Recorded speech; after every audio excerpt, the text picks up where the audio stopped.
Good evening, students.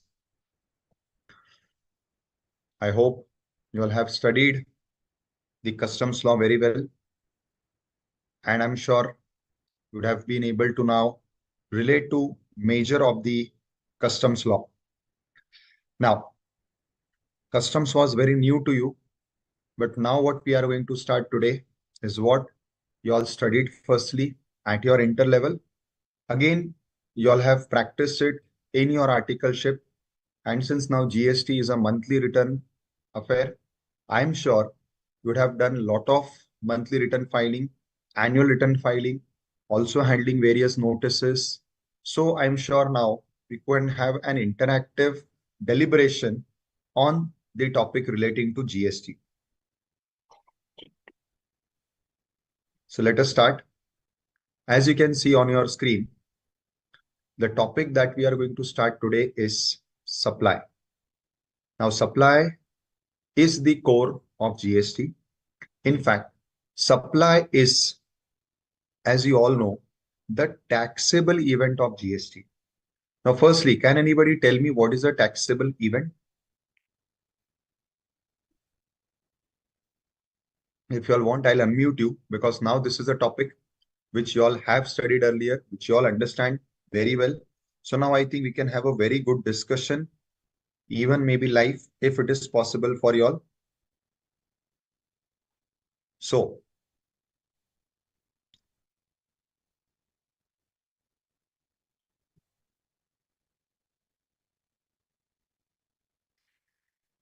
yes, students, I'm waiting for your response.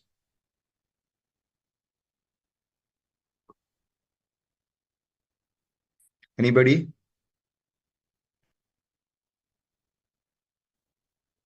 Yes, cease. Taxable event. Now see, in any taxation law, there is some transaction, there is some activity on which the tax is imposed, the tax is levied. That transaction, that activity is called as the taxable event. Prior to GST, when you had multiple indirect taxation laws, you had multiple taxable events. Like you had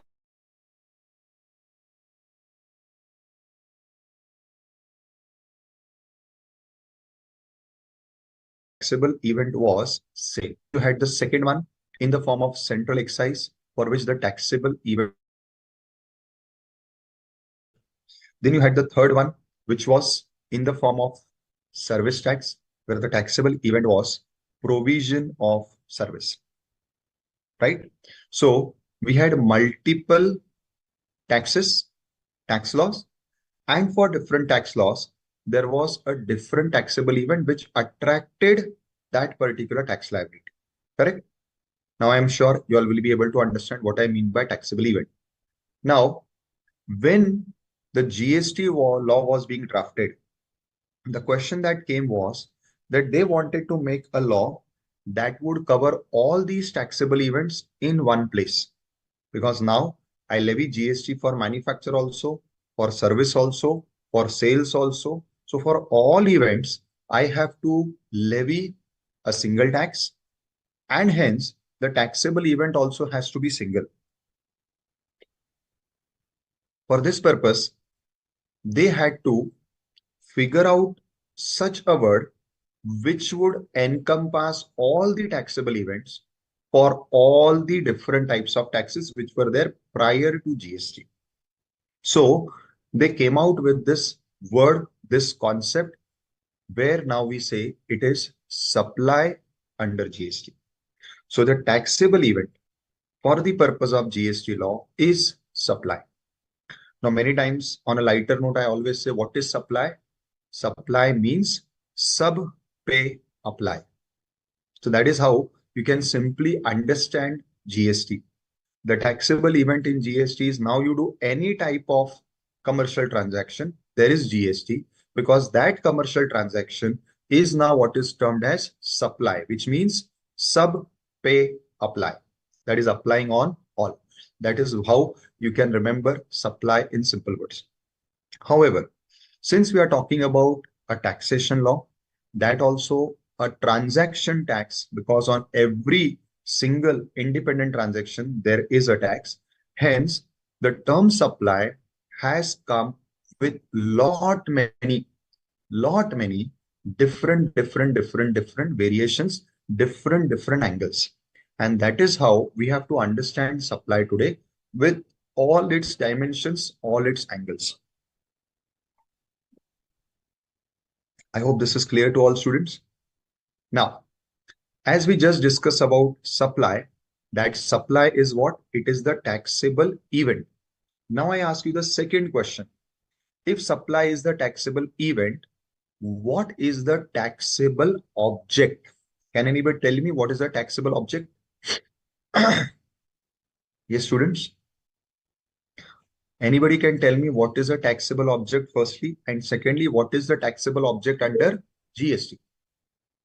Service or goods, sir? Sorry, 1 second, I cannot hear you. Yeah, please. Service or goods? Okay, super. Very good, Anila.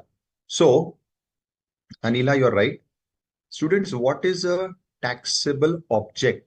So, like we just saw taxable event, which is the transaction on which the tax is levied. The taxable object is those items which carries the load of the tax. And in GST, it is the goods or service or both. So, it is like this, that when you carry out the taxable event of the taxable object, then the tax liability triggers. Now we have section 9 in the CGST SGST Act and section 5 in the IGST Act, which imposes levy. Now if you read those sections, which we are going to study in the next chapter, that section, which is the charging section of the GST law, also uses the same word. The only difference is when you read C and S, it says intrastate supply in the levy section. And when you read the IGST Act, it says the interstate supply, because both the acts are different. We all know now since we are at the inter level, that when it is an intrastate transaction, you levy C plus S. When it is an interstate transaction, you levy I. Achha. Students, I'm presuming you all know these basics. If by chance anybody does not know anything, please feel free to raise your questions and doubts, and let us now have interactive session, because now you all know the basics of GST. Let us have interactive sessions. So I've explained you two basic concepts: taxable event and taxable object. Now, in GST, as we just discussed, the taxable event is supply, but it has different variations, it has different dimensions. So whenever you want to understand supply, you have to understand supply by considering all the dimensions at the same time. Now, what are these dimensions? Let me explain you. So the basic section for supply, as you all would be remembering, is section 7 of the CGST as well as the SGST Act. There is no such section in the IGST Act, because IGST Act in general wide section 20 of IGST Act copies all the sections and applies it to the IGST Act mutatis mutandis. So you do not have a separate supply section in the IGST Act. So IGST Act follows the same definition of supply, which is there in the C and S. So now the question comes is, how do we understand supply? As I already said, in Hindi, we can say supply means sab pe apply, but it is not so simple, because it is going to create a charge. And as I was mentioning, indirect taxes are a transaction tax. That is for each tax, that is for each transaction, there is going to be a separate charge. Hence, it is very important, very crucial that you understand this technical concept correctly and in depth. Now, how we can understand this? If you all recall something from the inters, section 7 defines supply, and along with that you have to study schedule 1, schedule 2, schedule 3 of the CGST and the SGST Act. Now you all would be knowing this, that besides these three there are no other schedules in the present law. Henceforth I won't be again saying SGST, but whatever I'm saying for CGST, equally applies for SGST. But it is not there in IGST. As I mentioned, section 20 of the IGST applies majority sections of CGST to IGST mutatis mutandis. Now, the point is, when we talk about supply, 7 will explain you what is supply, what are its conditions, what are the requirements. Schedule 1 will give you a list of deemed supplies. Deemed means those transactions of supplies where some condition may not be satisfied, still it has to be deemed, it has to be treated as a supply. I hope you all will remember what are those conditions, or what is that rather condition which, even though not satisfied, still it will be regarded as supply under Schedule 1. Do you all remember? What is that element which is missing, still it is treated as supply under Schedule 1? Students, anybody would like to pitch in with some answer? What is the element which is missing, still it is treated as supply under Schedule 1? Yes, students? No one? Yes, it is the consideration requirement. So, consideration is that requirement, correct, Vignesh? That when we study section 7, you need to satisfy some basic requirements in order that the transaction is treated, is regarded as a supply. However, consideration is not required if the transaction is covered in Schedule 1, subject to the conditions given over there. So, Schedule 1 covers those transactions which, even though made free of cost, without any consideration, will be deemed to be supply. Schedule 2 covers the transactions which are treated as supply of goods or which are to be treated as supply of service. That is, Schedule 2 covers the classification.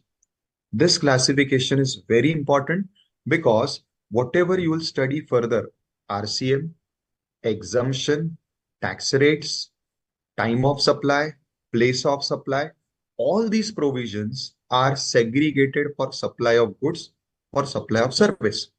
So it is very important to understand what is supply of goods, what is supply of service. That is what is listed out by virtue of Schedule 2. Then you have Schedule 3, which covers list of those transactions which the law does not want to tax. Hence, it is treating those transactions as neither supply of goods nor supply of service. That is, those transactions are to be not taxed under GST, because in short, we call them as no supply transactions. Or if we have to copy the terminology that was used in service tax, it is called as the negative list of GST. So negative list means it covers those transactions for which the law does not want to create a levy, because it is keeping those transactions outside the concept, the definition of supply itself. So these are the various aspects of supply. So section 7, the basic parent section of supply, which list out the conditions. Schedule 1, deemed supply without consideration. Schedule 2, classification. Schedule 3, negative list. I hope this broad overview about supply is clear to everyone. Anybody has any specific inputs, any doubts, any questions relating to whatever we have discussed? Please let me know, students.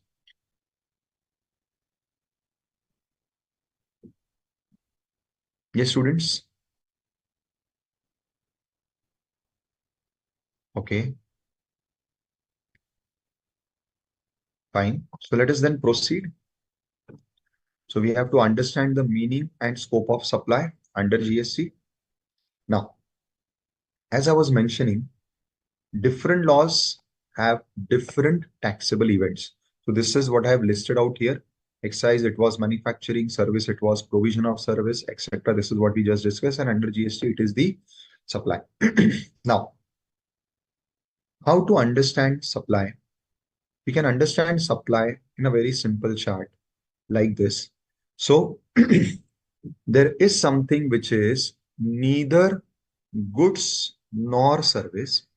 That is, it is not your taxable object. Now, I mentioned in order to tax something, you need two things. One is a taxable event, the other is a taxable object. Now, what are the taxable objects? As rightly pointed out by Anila, it is goods or service or both. However, there could be certain objects, certain items which are neither regarded as goods nor they are regarded as service. And if something is neither goods nor service, by default, it cannot be part of the taxability because the taxable object itself is missing. Now, when you go to the definitions, you find that in order to be supply, the basic requirements are one, there has to be some form of supply, like sale, like manufacture, like leasing, etc. So some form has to be there. That is, some transaction has to be there. Two, taxable object has to be there. That is goods or service. Three, consideration. Four, this all should happen in the course or furtherance of business. And five, there has to be a person.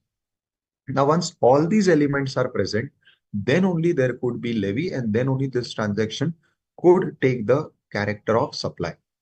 However, if any one thing is missing, like either any form or transaction is missing, or the object is missing, or the consideration is missing, or person is missing, then there can be no supply and hence no levy. Now, one of these items, very important items for any transaction to become supply is the taxable object, which is goods or service or both. However, presently, as you can see on the screen, two things are regarded neither as goods nor services. One is money, one is securities. Now, once these two things are neither goods nor service, even if tomorrow you sell it, you lease it, you hire it, it will not become a supply because one of the elements is missing, which is the taxable object. So two things are outside the purview of goods and services, that is money and securities. And hence automatically they will be outside the purview of supply and eventually the levy as well. Now, having understood all this, now let us go to some technicalities, some detailings of what are these items which create levy, that is the taxability items. So let us understand this. And again, students, I'll request that wherever possible, you all pitch in with your inputs so that we will be able to have a more interactive and a more detailing section so that it will also be interesting for you and it will also involve your more attention and time. Now, supply of anything other than goods or services not liable to GST as we were just discussing. So the question comes is what are goods? Now the law defines goods under section 2 clause 52 as goods means anything which is movable. Now this is called as the movability test which has come from the excise era and the VAT era. So anything which is immovable like buildings, land, or any such fixed to earth items, they are not regarded as goods because in order to be regarded as goods, the movability test has to be satisfied. If something is not movable, it cannot be considered as goods, and once not goods, it will be outside the purview of taxability until and unless it gets classified as service. Now, interestingly, I'll come back to goods, but let me just show you something. The definition of service under section 2 clause 102 says service means anything other than goods. Now, I just mentioned that movable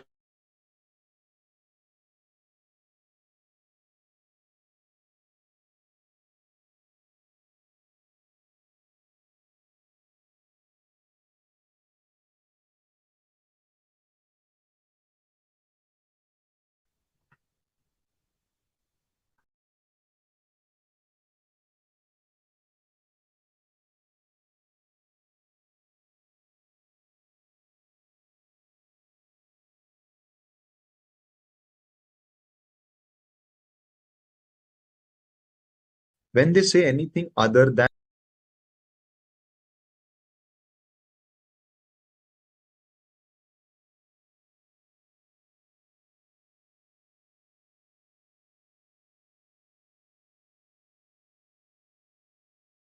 will be service. Yes.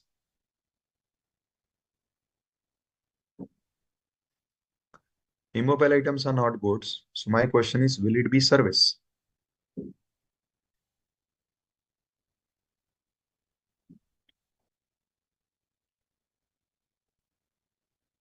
Yes, students, anybody would like to add some inputs on this? The answer is yes, because the definition of service now under the GST law is so comprehensively drafted, whereby anything which is not fitting in the definition of goods can now be treated as service. Hence, even the transaction relating to immovable properties will now be falling under services. So even though not goods, they can be brought to tax subject to fulfillment of other conditions. Now, coming back to the definition of goods, goods are defined to mean every kind of movable property other than money and securities.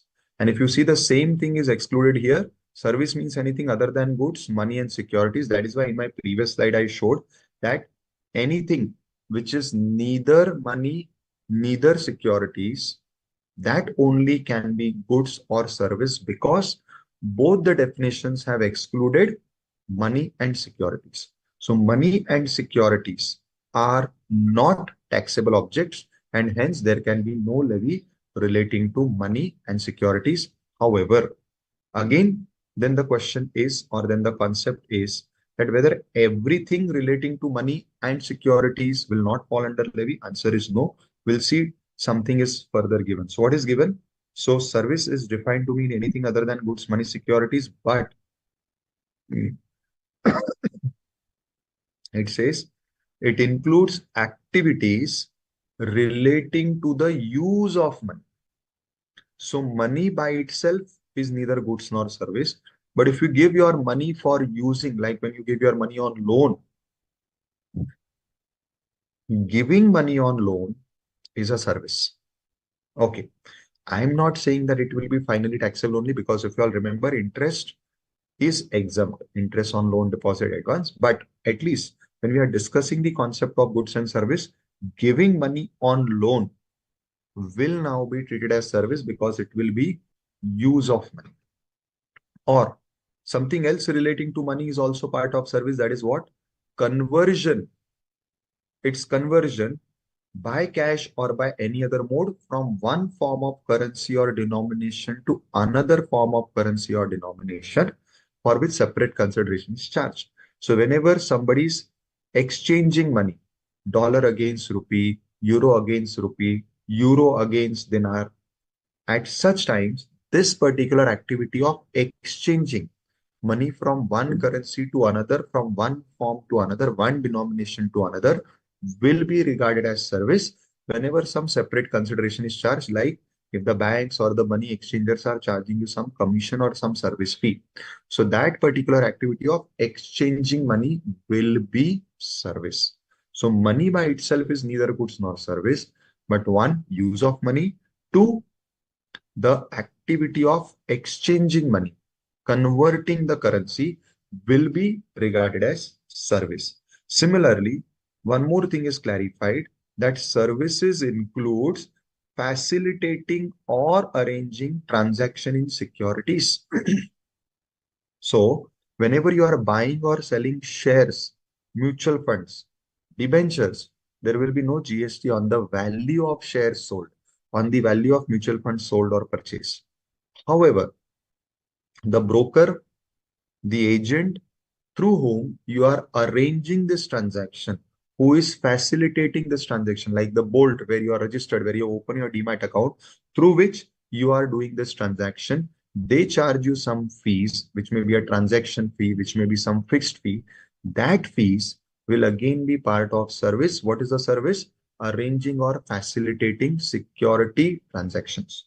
So again, security by itself is neither goods nor service, but transaction of these security brokers or the stock brokers of allowing you to trade in securities by charging you some fees, that is a service. Now coming back to the definition of goods.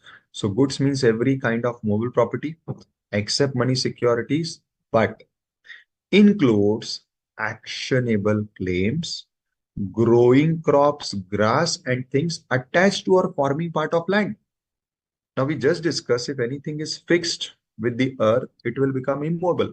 So how can grass or anything attached to earth or part of land be regarded as goods? Because further something is given. It says, which are agreed to be severed. Severed means cut, removed before supply or under the contract of supply. So simple example is, if I am contracting to sell standing trees or standing crops, there is no GST because it will be immovable. However, if the contract says कि I have to cut the trees, chop the trees, and I have to take the woods or the items relating to forest, after severing it from land, that will become movable and that will be goods. So be very clear with the minute carve-outs given in each point. So here they are saying goods will include growing crops, grass, or things that are attached to or forming part of land. But when they will be included in goods, when they are agreed to be cut and removed as a condition of the supply or either before supply, then automatically what you are dealing in is a movable item and hence it will be goods. Now there is a very important word over here, that is actionable claims, and there is always a confusion about what is actionable claims. So actionable claims means what? Please understand this. Try to make an understanding of the point which I am going to explain you regarding actionable claims. The point is, actionable claims are something where you are the creditor, you are entitled to recover something. In other words, somebody else is owing to you something and you have the powers to legally, if required, file a case to get that amount, then that amount for which you can take action. That is why the word is action able, for which you can take action. What type of action? Legal action. So even where the courts will accept your claim, then such an outstanding amount, such a claim means what you are entitled to receive, which is outstanding, that will become actionable claim with one condition, that such outstanding should not be secured. So if let us say there is some secured loan which the bank is owing from you, you have to pay it to the bank, it will not be called as actionable claim. Why? Because you already have a security for recovering it. However, if a loan is unsecured, like even in accounts we write unsecured loans, unsecured creditors, in such a case, you have not given security against that loan to that creditor. So whatever the creditor is owing to you, owing from you, whatever the bankers or the person who have given loan owe from you, that will be called as actionable claims. So claim means it is an outstanding amount which you claim, which you demand. Actionable means for which a legal action is possible. That is what is actionable claims. I hope, beta, this is clear. I think Ginny had asked this question about what is actionable claim.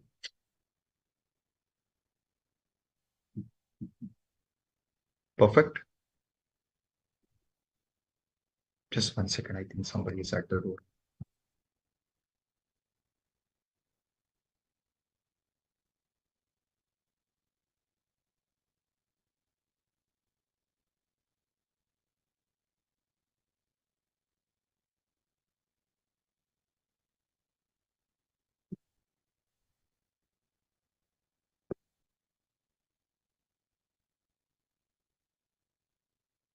Great. So basically, actionable claims are all types of amounts that you claim, that you demand from someone, and for which you do not have any security. And there are such amounts for which any legal action is maintainable. That is, if you take it to courts, the courts will accept your claim and will give you that particular relief. Then that claim is called as actionable claims. Let us proceed further. Now, we saw that money and securities, both things are excluded from GST by removing it from both, from the definition of goods as well as definition of service. Now the question is, what is the meaning of money? What is the meaning of securities? Now, money is defined in the GST law itself, whereby it is defined to mean Indian legal tender. So actually what we call as currency, it has a generic word that is tender. So legal tender means the legal currency. One, of India. Two, of any foreign country. Now what is important is it should be legally recognized as a currency. Now if something may be used as a currency but not legally recognized, it will not become money. For example, all types of bitcoins, cryptocurrencies. Nowadays, people are using it as money. That is for doing various types of transactions. So it is used to settle your consideration. Like how we use money to settle the consideration. People are using these cryptocurrencies, bitcoins. But the point is it a legal tender? Means has it been legally recognized by government of any country as a currency? If yes, then only it will be called as money. If no, it cannot be termed as money. So legal tender or any foreign currency. So it may be Indian currency, foreign currency.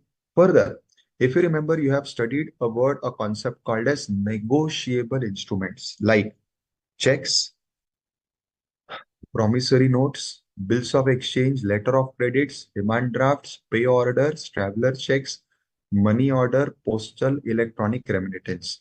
All these are different ways of settling your consideration. So whatever is the different mechanism of settling your consideration, that is what is money. Further, it says, or any other instrument which is recognized by RBI. And for what purpose? When used as consideration to settle an obligation or exchange with Indian legal tender of another denomination. So in simple words, any such medium which is used or which is recognized to settle your outstandings, that is to pay off your outstandings, that is, it is to settle your consideration. That thing is used as a consideration. That is what is money. So it may be either currency or any type of negotiable instruments like check, like draft, because all these are the mechanisms, the modes by which you can make payment to others of your debts. So these modes of payments are what is termed as money. I hope this is clear to you all students. Any doubts up to this point? Please raise your doubts, students, so that if there is something which is not clear, we can discuss that point. Even if you all want to add something, if you all want to say something, you can unmute yourself and put across your views, your doubts. Now, what is very interesting in this is, but shall not include any currency that is held for its numismatic value. Anybody can explain me what is numismatic value? Because money does not include this. It means these items which are held for its numismatic value will be treated as goods and will be liable to GST because they are not considered as money. So that is why it becomes important for us to understand what numismatic value or what is anything is held for its numismatic value. Yes, students. Anybody? would like to add something on this? What do you mean by numismatic value? Like tokens, there are some coins. Okay. Token means what, beta?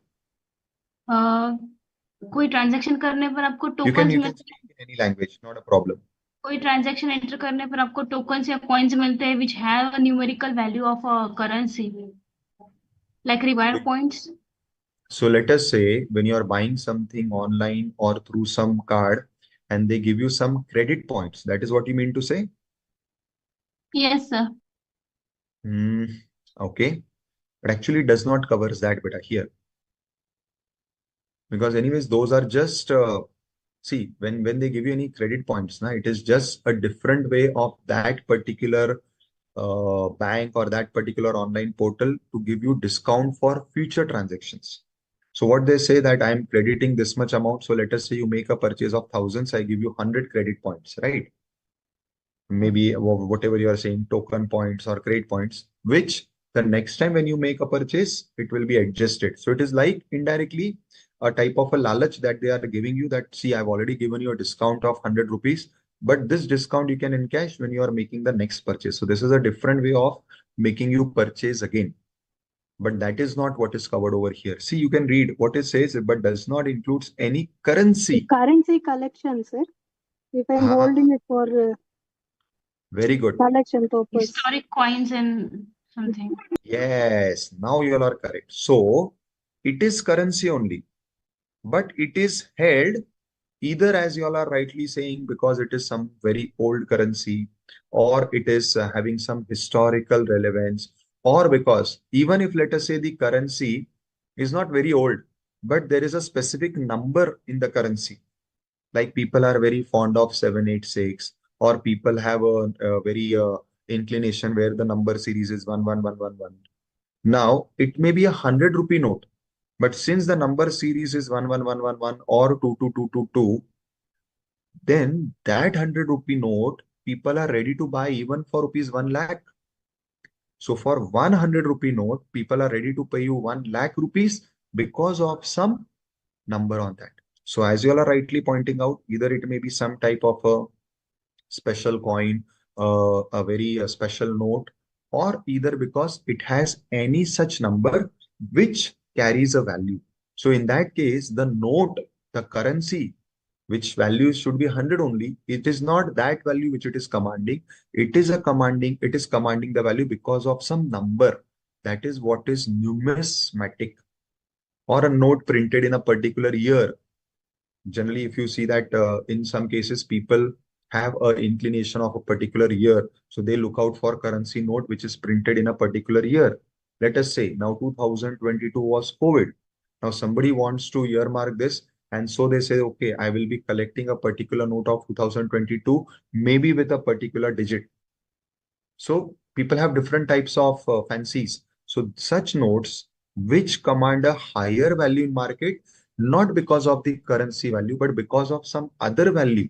That is what is called as currency held for numismatic value. Then even those currency notes, which are otherwise currencies, but will be treated as goods. Interestingly, if you are saying some historical coins or something, it is goods right in the first line itself, because those historical coins today are no more legal tender. So if you have any historical coins, if you have any old note which is today now not in circulation because it has been banned, or not banned, banned may not be the right word because then it may sound illegal. It means it is now discontinued by the government, but we are still holding it. Why? Again, as some type of a historical symbol. So such notes will not come in the last point. They are anyways out of money because of the first sentence itself. That is, they are no more legal tender. So such items are anyways not money, and they are also goods. So if somebody is having old coin collection or particular old note collections which are right now not in circulation, such things are also goods. They will also not be regarded as money because they are not legal tender anymore. Fine, students? Then we come to securities. Because again, what is securities is neither goods nor service. That is, it is outside GST. Now, securities are defined to mean the same thing what they mean in the SCRA, that is Securities Regulation Act. And what is the definition of Securities and Securities Regulation Act? It is defined there to include shares, scrips, stocks. Stock does not mean stock of goods, means stock of shares. So people who deal in shares know this, that either you buy individual shares or there is a group of shares which is called as stock. So these are all relating to stocks and share market. So shares, scrips, stocks, bonds, derivative instruments, etc. These have been explicitly excluded from the purview of GST because they are neither goods nor service. Fine.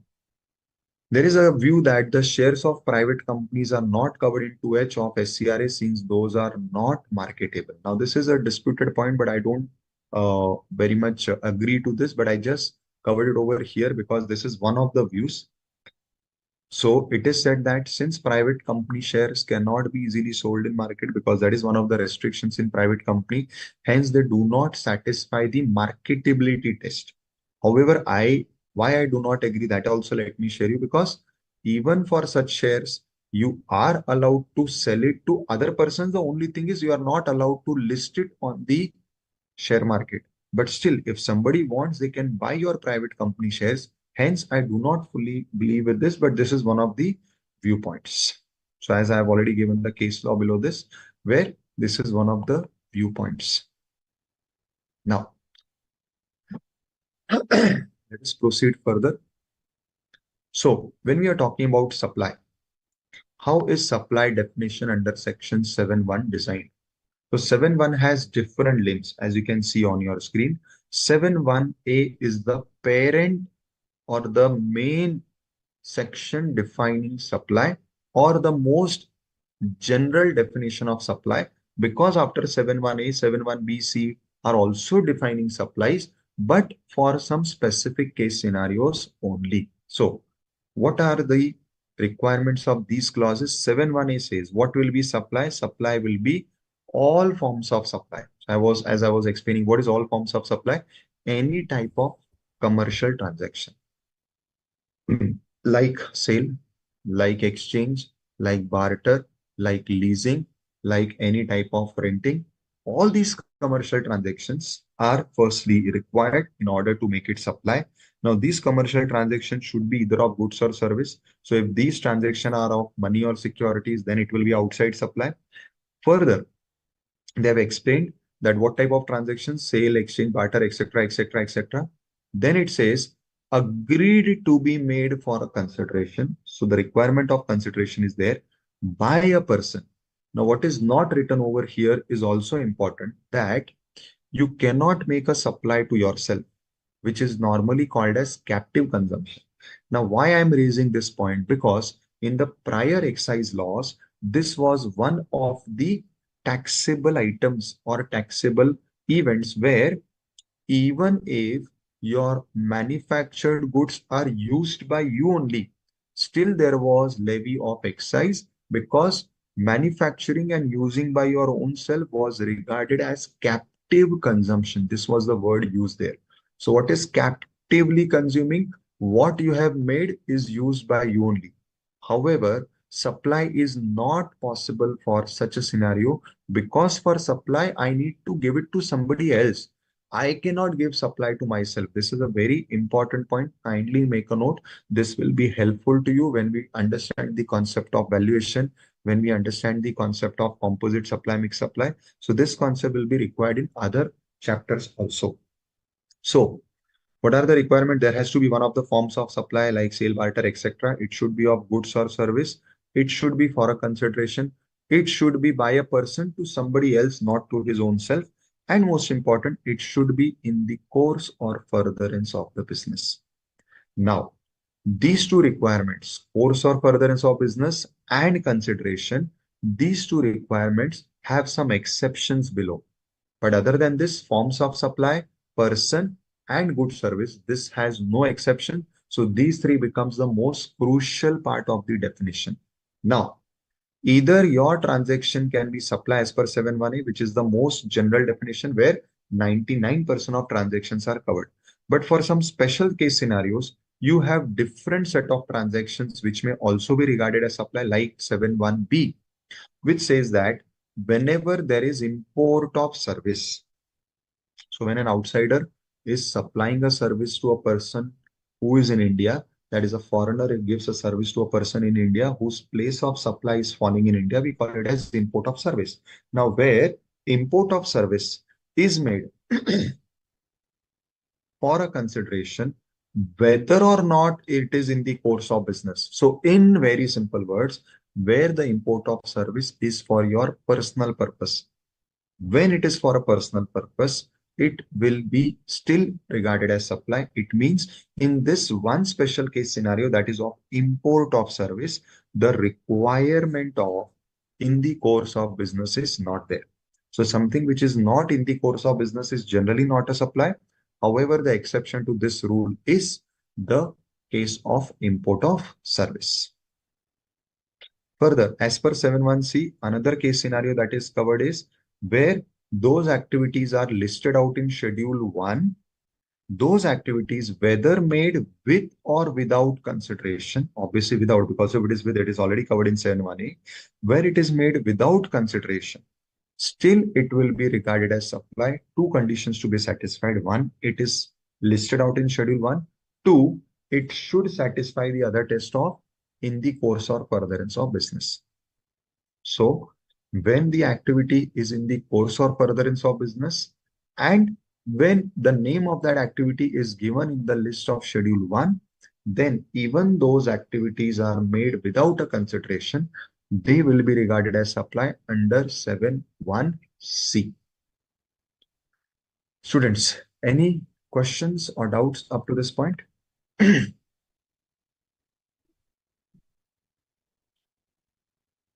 Yes, students.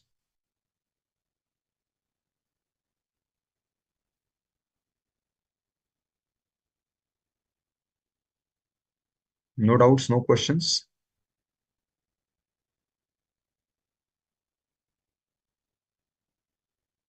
Should I proceed? Yes, sir. Excellent. Great. Anybody has, you all have no input? Because see, why I'm asking you, because now you all have studied this, you all have done something in office. So let us make our sessions interactive. Till now we were doing customs, which I could understand may not be that known to you, not even in office, not even at inters. But now GST is something which is very commonly known to you all. So let us have some inputs from your side so that the session becomes more engaging for both of us. Anybody would like to have any additions to whatever we discussed? Any questions that may be pending with you all for which you may not have found an answer?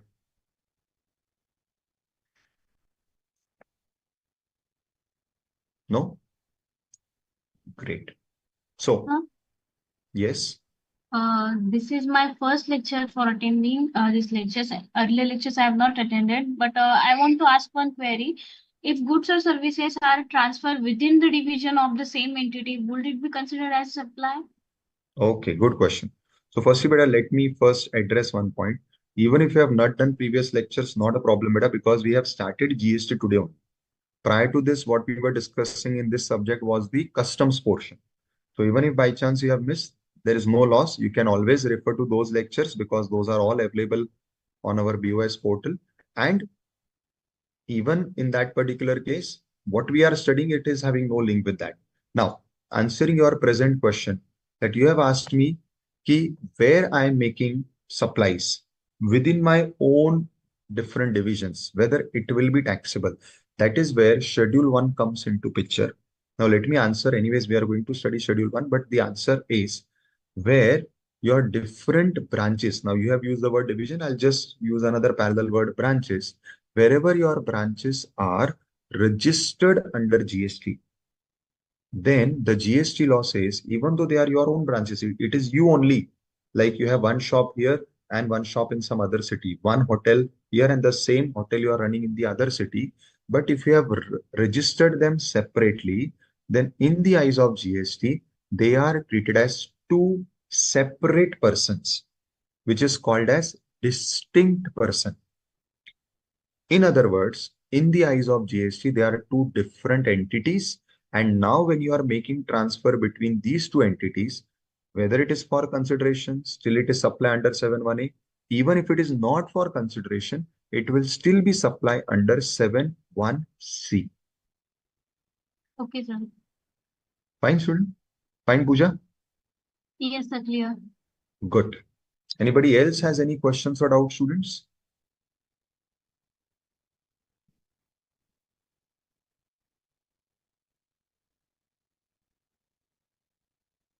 Yes.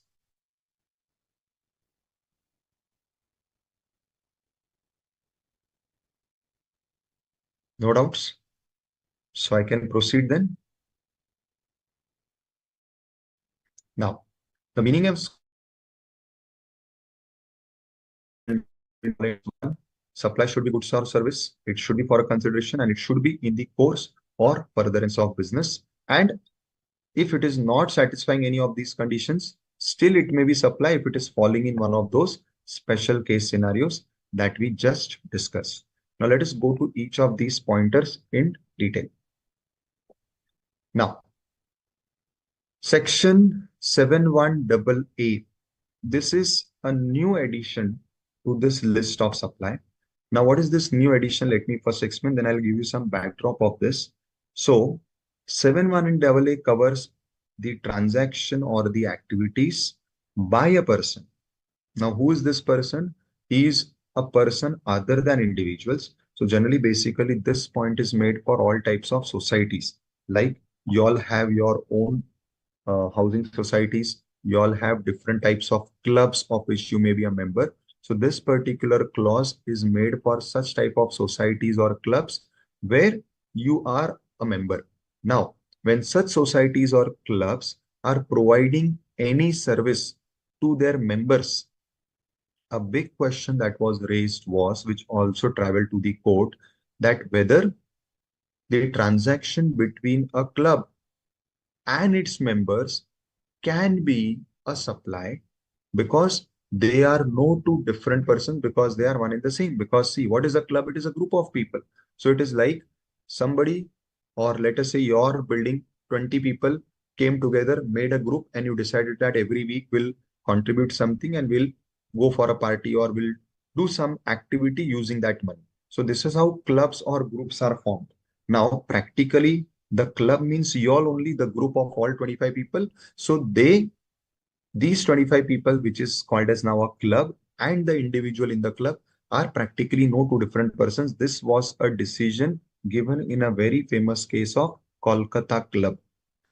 Now, after this decision, the lawmakers decided to amend the law to cover this case scenario. So they brought in 71AA, whereby the intention of 71AA is to cover even the activities where the club is doing something for its members, even though they may not be two different persons.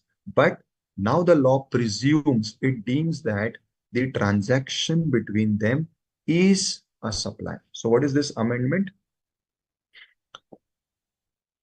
The activities or transactions by a person other than an individual to its members or constituents or vice versa for either cash or for deferred payment or any other valuable consideration. So where now a club is doing any activity for its members, whereby it is providing any type of facilities, any type of activities it is organizing for the members, and for which the members are paying in the form of the subscription or the contribution, even though there may appear to be no different persons because club and members are one and the same. However, because of 71AA, it will be treated as a supply. Now, what are the crucial points? As one point I have explained over here, instead of using the word unincorporated association, they have used the word other than individual. This has been done to overcome the reasoning given by the Honorable Supreme Court in the case of Kolkata Club. So this is one simple clarificatory point. Second clarificatory point is that here the requirement is only of consideration They have not mentioned here the requirement of in the course or furtherance of business. So same like import of service, this is another case scenario where even where this transaction is done without the intention of business, still it will be regarded as supply. And then the third point is relating to this members or constitutions. It is not only related to members, it's drafted as members or constitutions or vice versa. So it will increase the scope of supply to covers all types of persons, whether members or not. So these are the different aspects of this new amendment. Now they have also come up with an explanation. What does the explanation says? For the purposes of this clause, it is hereby clarified that notwithstanding anything contained in any other law for the time being in force, or any judgment, decree, or order of any court, tribunal, authority, the person and its members or constituents shall be deemed to be two separate persons. So, as I said, the original judgment that had come because of which this amendment was made basically said that club and its members cannot be two different persons. And as I was explaining you when I was explaining you 718, that without there being a different person, you cannot make supply to yourself. This particular point was upheld by the Honorable Court, and hence, to overcome that point, this amendment was made. And most importantly, as you can see over here, even though this amendment came later after the decision in Kolkata Club to overturn the decision, this amendment is made retrospective from 1st July. So those case scenarios which existed even before this amendment, which is brought by the Finance Act 2021, even those case scenarios will be regarded as supply because this amendment has been made retrospective. So this is a very important point. I'll request you all students to kindly make a note of this. This is very, very important for exams. So this particular case scenario, and it is clearly mentioning that this particular rule will apply whether or not you are two different persons. Also, it clearly says it will not be affected by what any judgment or decree of order of court has said. So this type of amendment has brought in specifically to overrule whatever was decided by the Honorable Supreme Court in case of Kolkata Club. So now a club, which is a group of persons doing any activity for its members or group, and there is a consideration that is it is charging some subscription fee, some membership fee, or some type of money for doing that activity, will now be regarded as supply, even though you may say that club and its members are one and the same. Sir, can you repeat the applicability date of that section, sir? But now this is applicable from 1st of July 2017. That is from the date when GST has come.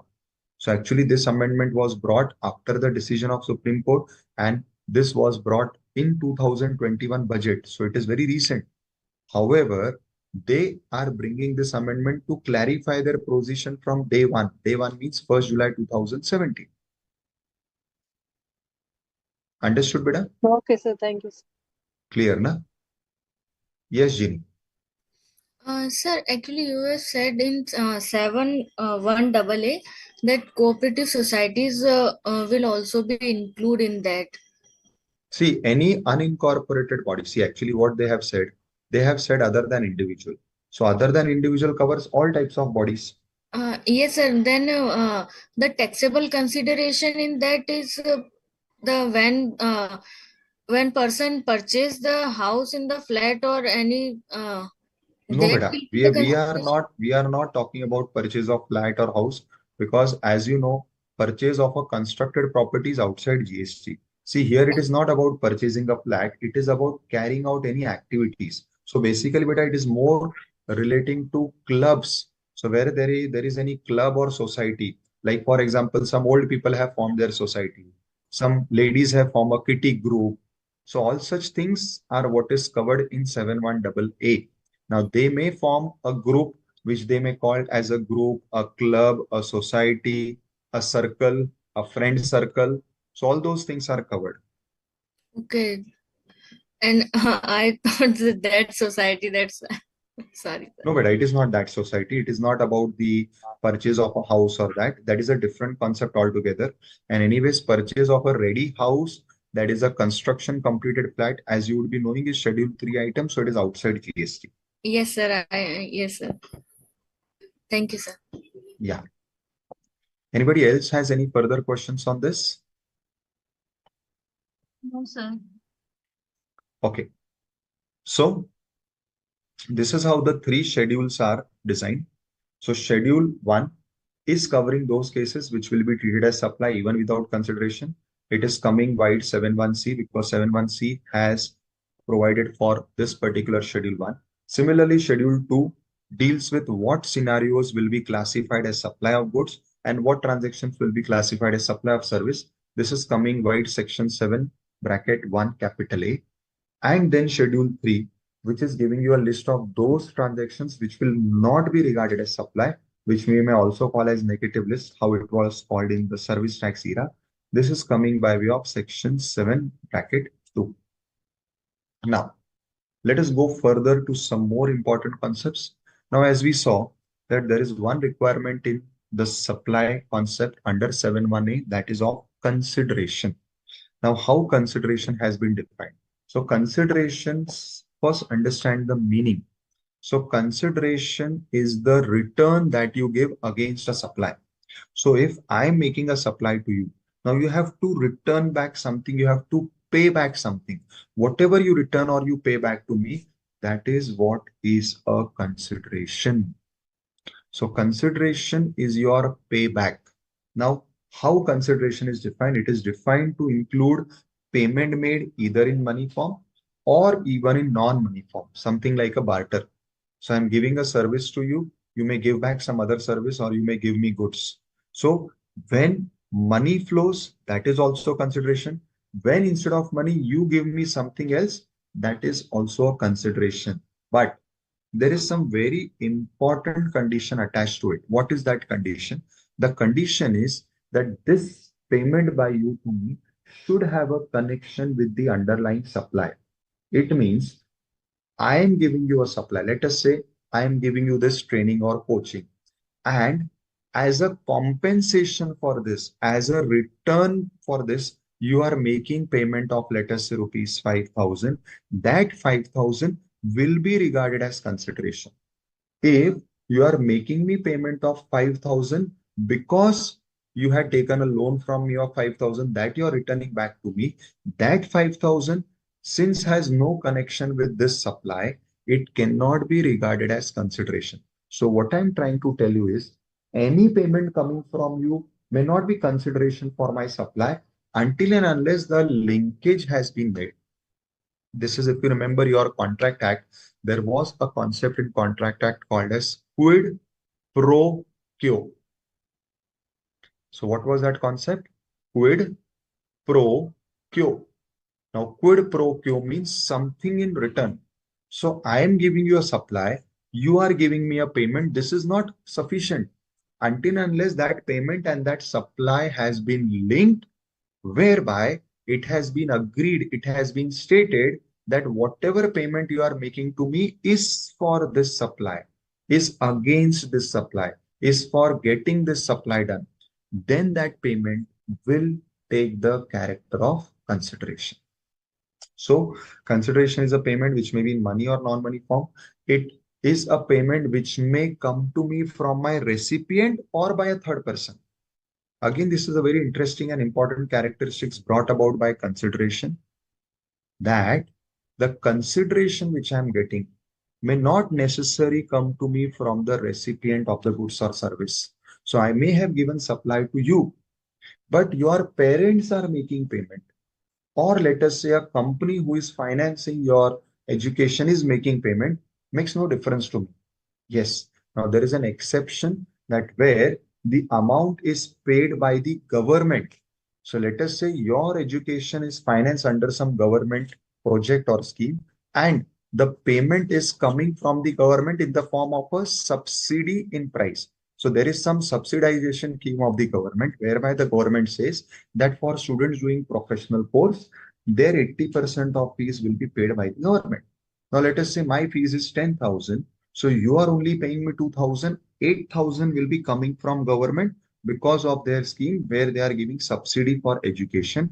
In such a case, I will not be considering the 8,000 as part of consideration because the condition is very clear.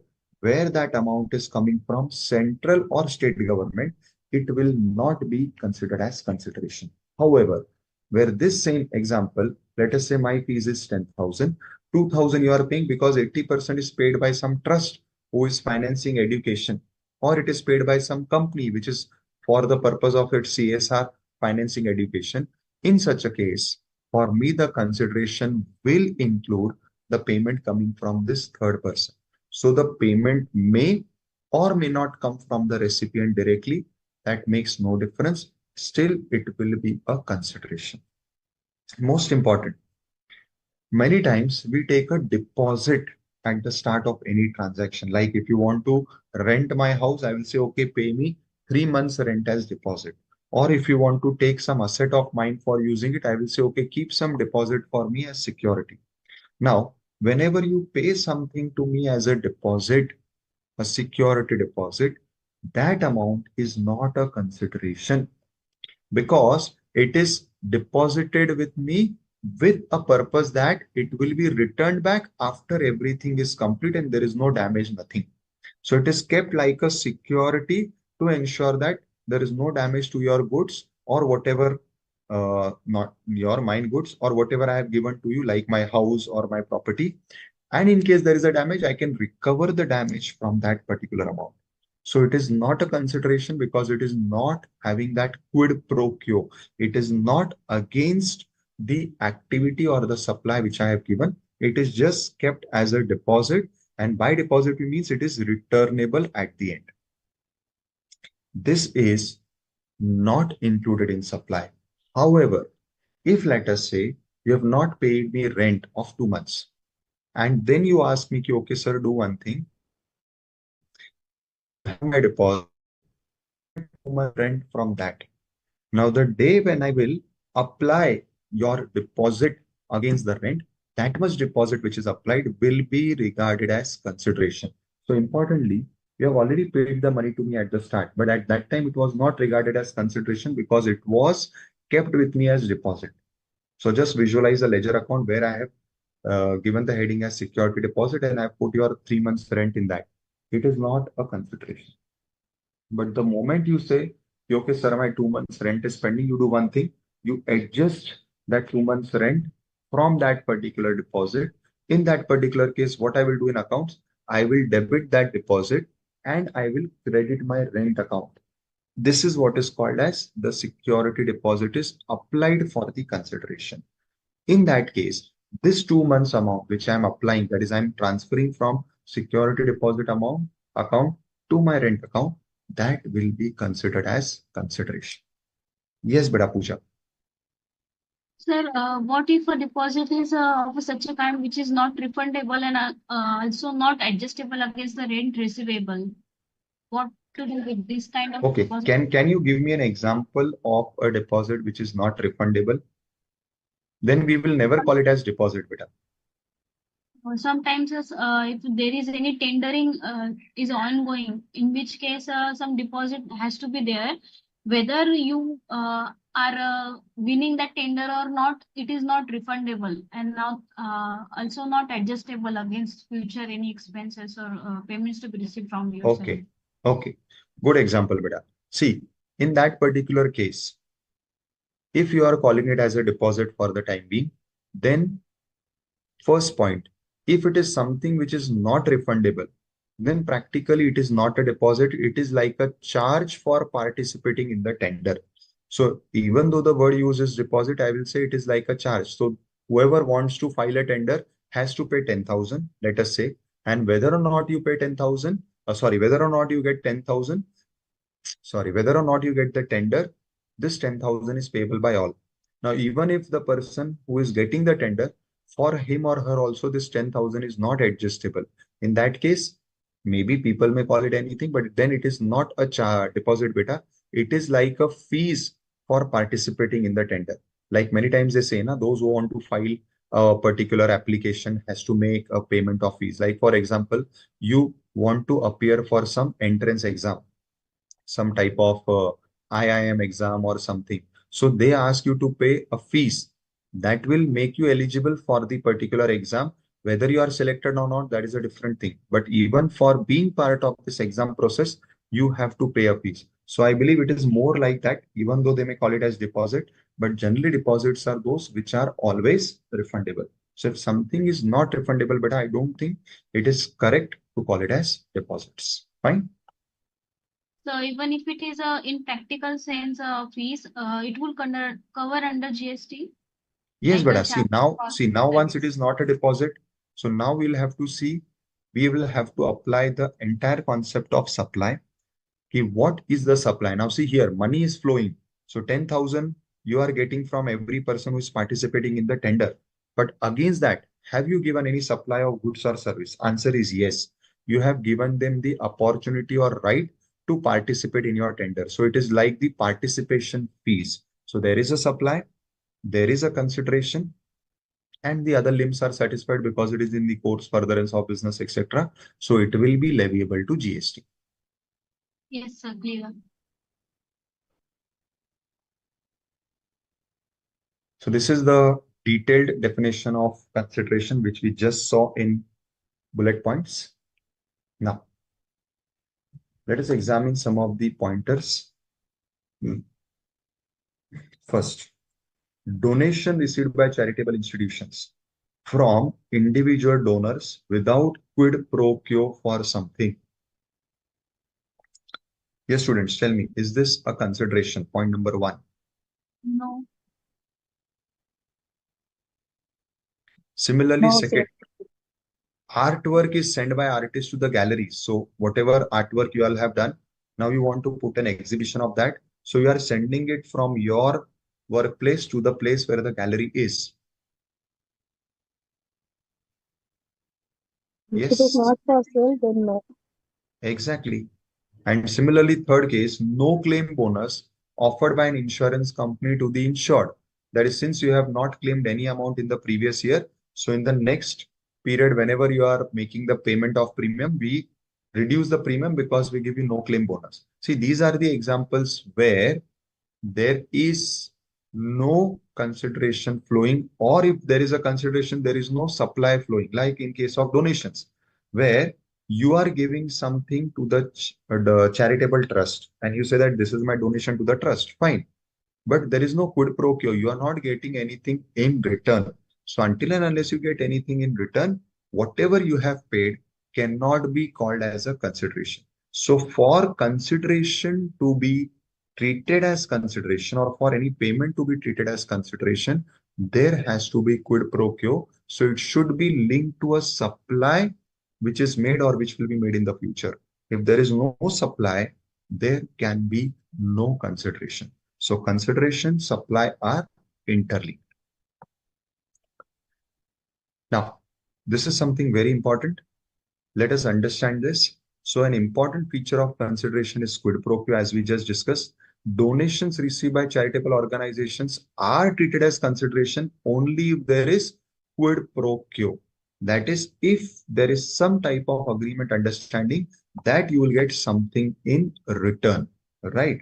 Now, here I come directly to the third para, which is important, where the name of the donor is displayed in the recipient institution premises in such a manner which can be said to be expression of gratitude and public recognition of donors act of philanthropy, and is not aimed at giving publicity to the donor in such manner that it could be an advertisement or promotion of business, then it can be said that there is no supply.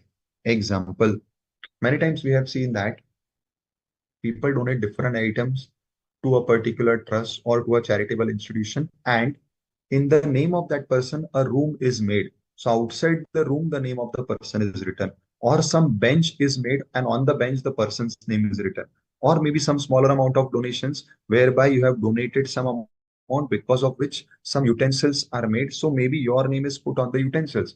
Now these are some very common examples where you have made donation and your name is put somewhere. Now, the important point is whether the charitable organization putting your name becomes a supply by them to you. So you have given them money, and can it be said that in return, what they are giving you is a supply because they have put your name. For that, this clarification is there. What is the clarification?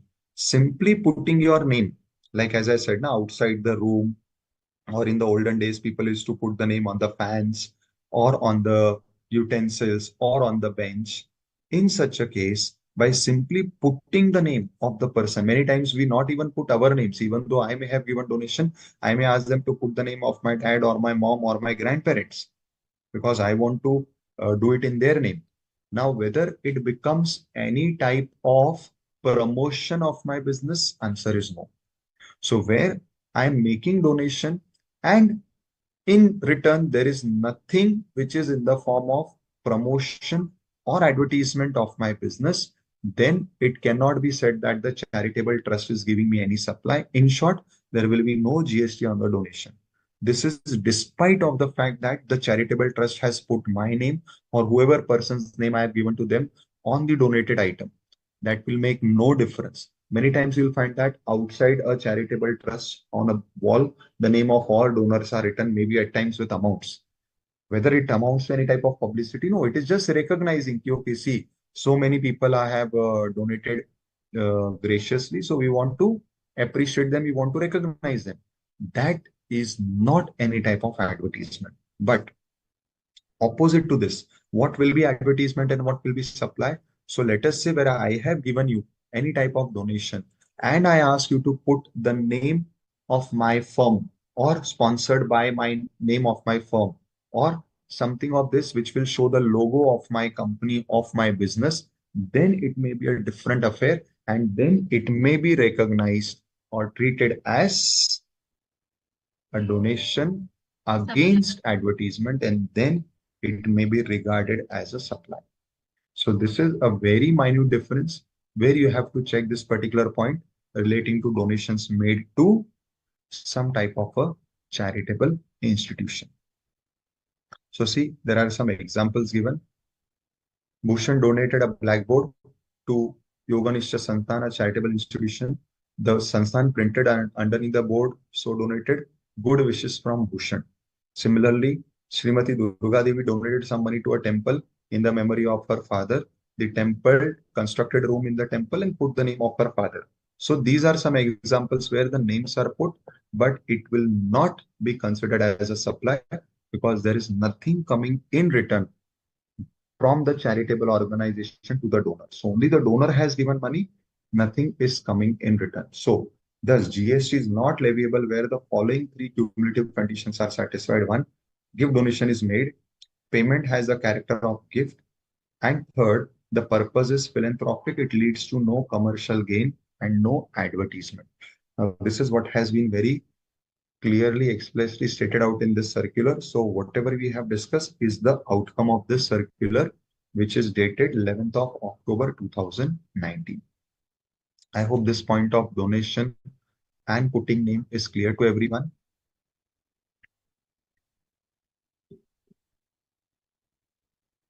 Yes, students, anybody has any questions or doubts on this?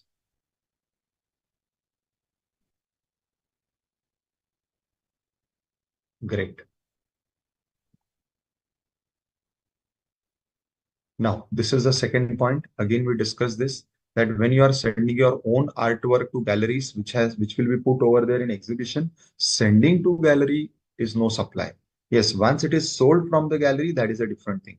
But sending to the gallery will not make it a supply. This is again clarified by this circular, which is a very simple one. Next, similarly, there is no supply of service by insured to the insurance company in lieu of no claim bonus.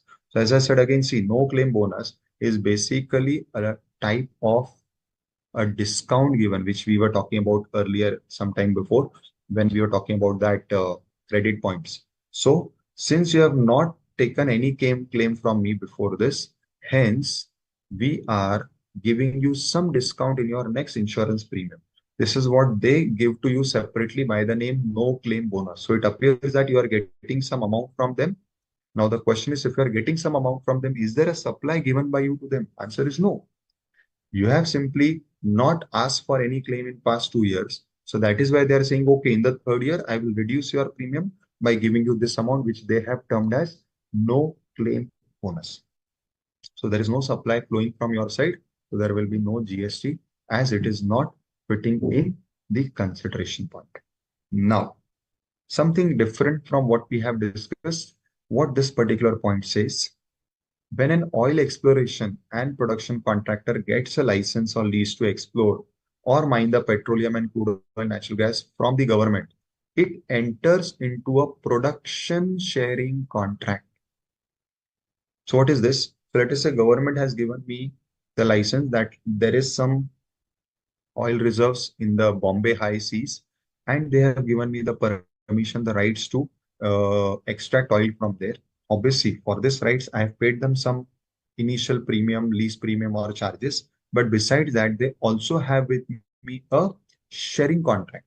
What is this sharing contract? That whatever will be the output, some portion will be shared with them. Now, the relationship of the contractor with the government is not that of partner, but that of licensor, licensee. Actually, they have given me the license to do this oil extraction, for which there is one lump sum payment at the start, plus there is another flowing payment, which you can say the variable portion, depending upon how much I'm extracting. So as per this contract, when a contractor discover oil gas, he is at first entitled to recover the contract cost, that is which the expenses have incurred involved in the extraction of oil gas from the total soil proceeds, and thereafter he has to share with the government the profit from this venture known as petroleum profit as per this agreement. Now the question is, whatever I am sharing, the variable portion, can it be said to be any type of consideration, and can there be said to be any type of supply? So what is given? I'm just skipping some irrelevant points. So the government share of profit petroleum, which is the consideration paid by the contractor to the central government for the service of granting of license leasing to explore the mine or petroleum, crude and natural gas, is exempt from GST. The cost petroleum is not a consideration received by the contractor for the services provided to government and thus not taxable per se. The reason for the same is that the contractor carry exploration and production of petroleum for themselves and not as a service to government. So they had acquired the rights to explore, exploit, and sell petroleum in lieu of royalty and a share in petroleum profits. So this is how you will find that different circulars address different issues. Now there is a case law also. Mere receipt of amount cannot be considered as a supply. So this we are also discussing right from start. So simply because somebody has paid some amount, like in case of charitable trust or any type of charitable organization, just merely amount is coming does not makes it a consideration. It has to be a quid pro quo. Something has to go back in return. Until unless anything goes back in return, it will not be regarded as a supply, and even the amount which is coming will not be regarded as a consideration. Now we go to another very important limb of the definition of supply, that is the condition of business. Now business condition is very vast because in general what we understand as business has been expanded. Even what is understood by income tax and other laws as business has been expanded in GST, and now GST has a very vast concept and scope of business. What is that? First, trade, commerce, manufacture, profession, vocation. I hope you'll understand the meaning of all this. Adventure, vigor, and similar activities. Most importantly, they have clarified whether or not for pecuniary benefit. Pecuniary means profit. So example, what is the example? That I have entered into any type of trade or commerce, but I am a NPO. That is my purpose, my object is not to earn profit. Still, my activity will be regarded as business. So business will include all types of trade, commerce, manufacture, etc. Even though done without the intent of profit. Like for example, you have the Patanjali Trust of Baba Ramdev. They are manufacturing and selling so many products. Now they are not doing it free, they are charging. The question is, whether what they are doing will be considered as business because they are registered as a NPO. Law says whether or not you are registered as NPO, whether or not you have intention of earning profit, the moment you make a commercial transaction means which is against consideration. So you're not doing it free. The moment you do this, we will treat it as business, even though your bylaws, your constitution says that you are an NPO, you have been formed without an intention to earn profit, makes no difference. Still, we will regard your transaction and your activity as business. Further, now see, these are all common business transactions. Now, what else is business? Any activity transaction in connection with or incidental or ancillary to subclause A. So what is the main trade? If something is ancillary to the main trade, that is also business. So my main profession is consultancy. But along with that, if I'm also engaging in lecturing or giving some type of training sessions, that will also be part of my business, though that is not my main business activity. My main business activity is consulting. But similar to that, linked to that, subservient to that, I'm also doing training, I'm also doing lecturing so that even my knowledge gets brushed. I am also very much in touch with the current updates. So I'm doing that, but it is not my main profession. Still, since it is linked to my main profession, it is incidental to my main profession, that will also be regarded as business. Now comes this third clause, clause C, which is very critical. Generally, when we talk about business, it is presumed that when you're doing something, some activity regularly, or when the activity is voluminous, it is not a single transaction, it is multiple transactions and it is done frequently, regularly, then only it is business. However, the definition makes it clear that whether or not the transactions which are covered in clause A are done in volume, or whether or not there is frequency, whether or not there is continuity, regularity, all these things makes no difference. So even though the transaction is a one-time transaction, it will still be regarded as business if it is a trade, a commerce, etc.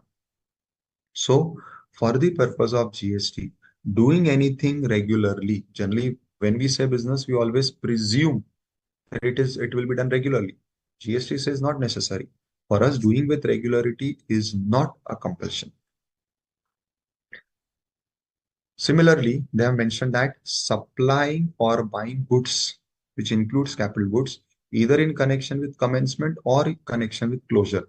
So something that you are doing even before starting of business or after closure of business will also be regarded as business. So for example, you have closed down business, but after closing down, now you are disposing of your assets, your stock. We will still regard it as business. You may say that, okay, I have closed down the business. For us, it makes no difference. Even though your business is closed down, what you are disposing of right now are your business assets or business goods. For us, that will also be business. Then this point is relating to that amendment in 71AA, which says that provision by a club, association, society, or any such body for subscription or other consideration of the facility or benefits to its members. So relating to this only, we had that 71AA amendment, which said that it will be regarded as supply even though they are not treated as separate persons. So that amendment was brought to counter the point of whether or not we both are separate persons. Who are we? One is club, one is the member. This point says that whatever the club is doing by way of providing any type of facility or benefits to the members, it will be treated as business. So the business test is satisfied. There is no problem with the business test. Only the problem was whether club and its members can be treated as two different persons. That is now clarified by way of 71AA. Then admission or a consideration of a person to any premises. Now, many times we go to a particular place which has some entry fee. Now, the question is whether charging entry fee can be a business. Again, the definition says, see, it is a commercial transaction now. Maybe it may not come under trade. It may not come under manufacture. It may not come under profession because charging of entry fee is nothing like this. But even that is a business. In fact, if you see, there are many such entities nowadays who are charging entry fee, and that is their business, like museums. That is their only source of income, and that is how they are running their entire show. Similarly, like going to any type of entertainment event, like any circus or any beauty contest or any award function, so they charge you entry fee. Now that itself is their source of earning, or that is how they are doing business. So they may not be doing something like trading, manufacturing, or providing of any service or doing a profession. But this activity of charging some entry fee for that particular event, that particular show, that particular activity will also be taxable under GST, and this will be treated as their business. Similarly, services which are supplied by a person who is holder of an office. So where you are the head of the office, where you are in a position, whatever service you supply, that will be considered as business. Most important, activities of a race club, including by way of totalizer or a license to the bookmaker, or activities of a licensee bookmaker in such club. So basically, whenever you go to any type of clubs, over there, people who are doing the betting, they are called as bookies. Now, the race club gives these bookies the license to do the wager. So you are able to do wagering with them because they are the licensed bookies. Now, the activities of the race club, which they are doing in the form of giving them license to the bookies or the bookies, that is also regarded as business. And then finally, most important, see, whenever central government, state government is doing anything for the public, we say it is their activity. In fact, that is what the government is meant for. That is what is called as a welfare state. That is practically when government is doing any type of infrastructure development or providing any type of facility to the public, we say it is the welfare activity by the government. However, GST law considers that also as a business. So, whenever the central government or state government, what is very important is the last part is where they are engaged even as a public authority, that is not as a business. So, see, many places you'll find that the government is running some big industry or having some business setup, that is okay. But where the government is only doing their activity as a public authority, that is also treated as business. It means in order to cover all activities of government, this particular clause has been inserted by which any activity done by the government will be regarded as business, even though it is done as a public welfare activity. Yes, beta, you can say so, Jeannie. So Pradhan Mantri Awas Yojana, see, these yojanas by itself cannot be any activity until unless you are charging something, right? So under the PM Awas Yojana, they are giving free. Then there is no question of supply itself because there is no quid pro quo. But where the government is charging something to you, like the government is providing you facility, let us say, of cleaning the environment, and they are charging some amount for that. The government is making some special roads and they are charging some fees for using that road or using that particular facility, then that is what will be covered. Where government is doing something free, even though you may call it as part of this point, clause I, but ultimately it will not become a supply because it is free. So under the Pradhan Mantri Awas Yojana, whatever government is giving, it is given free. If it is given free, then there is no question of there being a supply. Right, beta?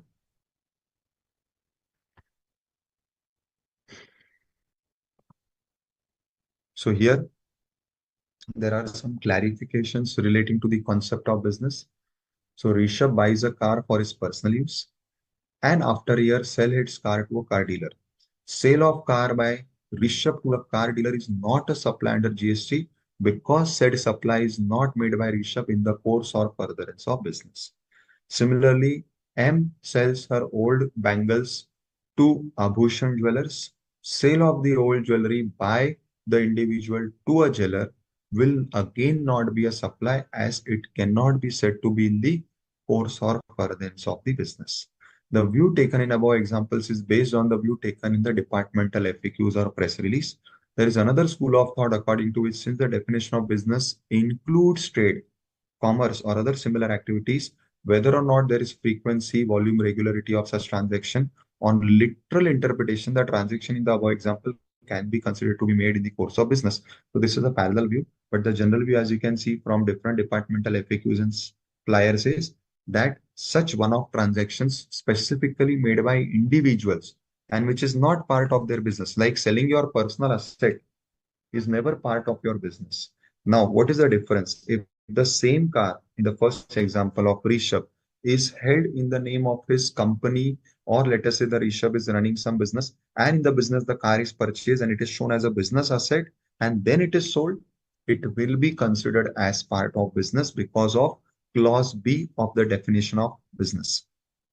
However, where the car or the second example of old jewelry, which is held in personal name, when you are selling anything which is held in personal name, will not be regarded as business and hence will not become supply. These are some judgments which are having some linkage with the point of business. You may just refer to them. They are not relevant for exams.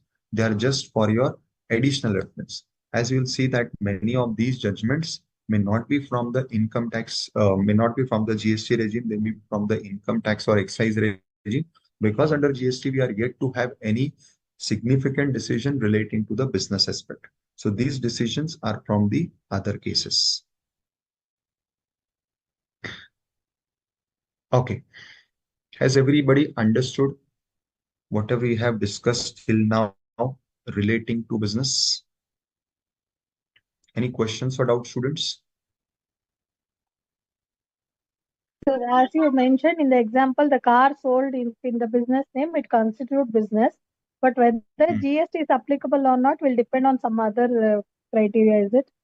See, firstly, when you are selling car, it is firstly business. Why? Because it is falling in part B. What was part B? Activity or transaction in connection with part A. So your main business is something else. You have purchased some asset, a car, a laptop, a furniture, which is in the business name. So you are showing that asset as a business asset. Now, after using for a few years, now you do not need that item. So you sell it as a scrap or as a second-hand item. Now it will be considered as business because of part B. First point is clear. Yes, Now, as sir. we discussed, for the purpose of anything becoming supply, four basic requirements are there. There has to be some form of supply. So you have done sale. So form of supply is there. Second, there has to be good service. So you have sold car or old furniture. So there is goods. So second element is satisfied. You are not giving free, you are charging some amount. So consideration is there. And fourth, even selling such old items, if held by you in your business, is to be regarded as business. This is now clarified by clause B of this definition. So even in this particular case, even though they are old assets, even though it is not your business of selling those old assets, but because of clause B, they become part of business. Hence, all the four conditions of supply are satisfied. So now you can say that even in your example, GST will be applicable. Is this So clear, you'll Beta? charge GST according to the percentage, and I have to remit the GST also. Yeah, obviously, na? Obviously. So once GST is applicable, then you'll have to charge GST and remit it. Okay, sir. Correct? Yes, students. Anybody else has a question or doubt? No, but I was actually thinking practically will that be done, because as it will be a small, even if you take a small furniture, I may just sell it and I may ignore GST also. Is there possibilities like that? See, but understand one thing. Such possibilities are always going to be there. Na?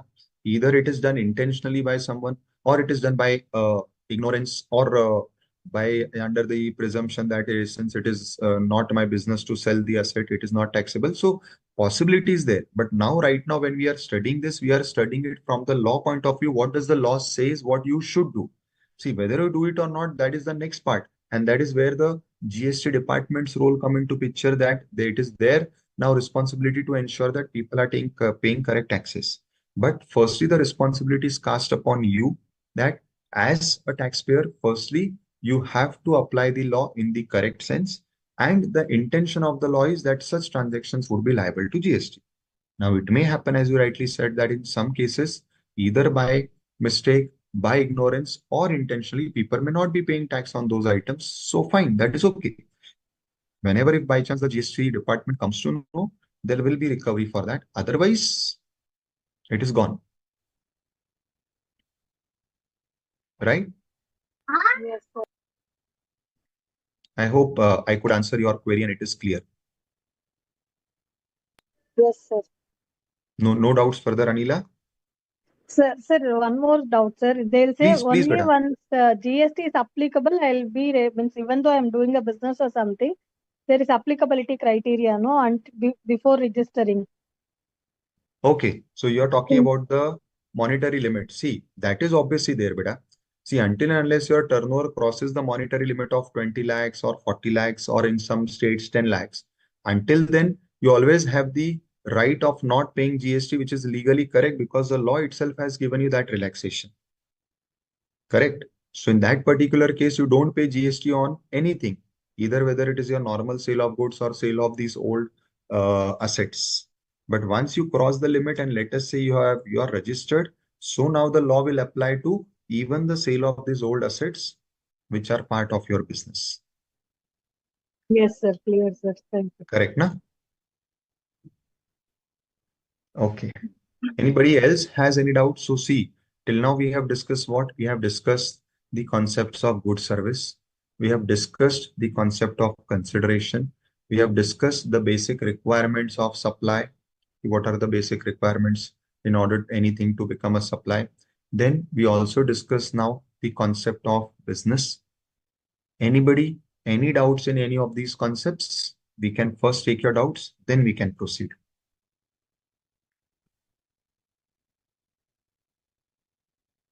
Okay, Jeannie is saying it is clear. Others also it is clear. Okay. Chalo, then let us do one thing. Now, since I have to start with the next part in supply, let us take a break. So we'll take a 15 minutes break and we will rejoin at sharp 8, right? So let us take a break of 15 minutes and then we go to the next part in GST. That is, as you can see, Schedule 1. What are the transactions which are covered in Schedule 1?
So students, we are on the next part of today's topic, supply.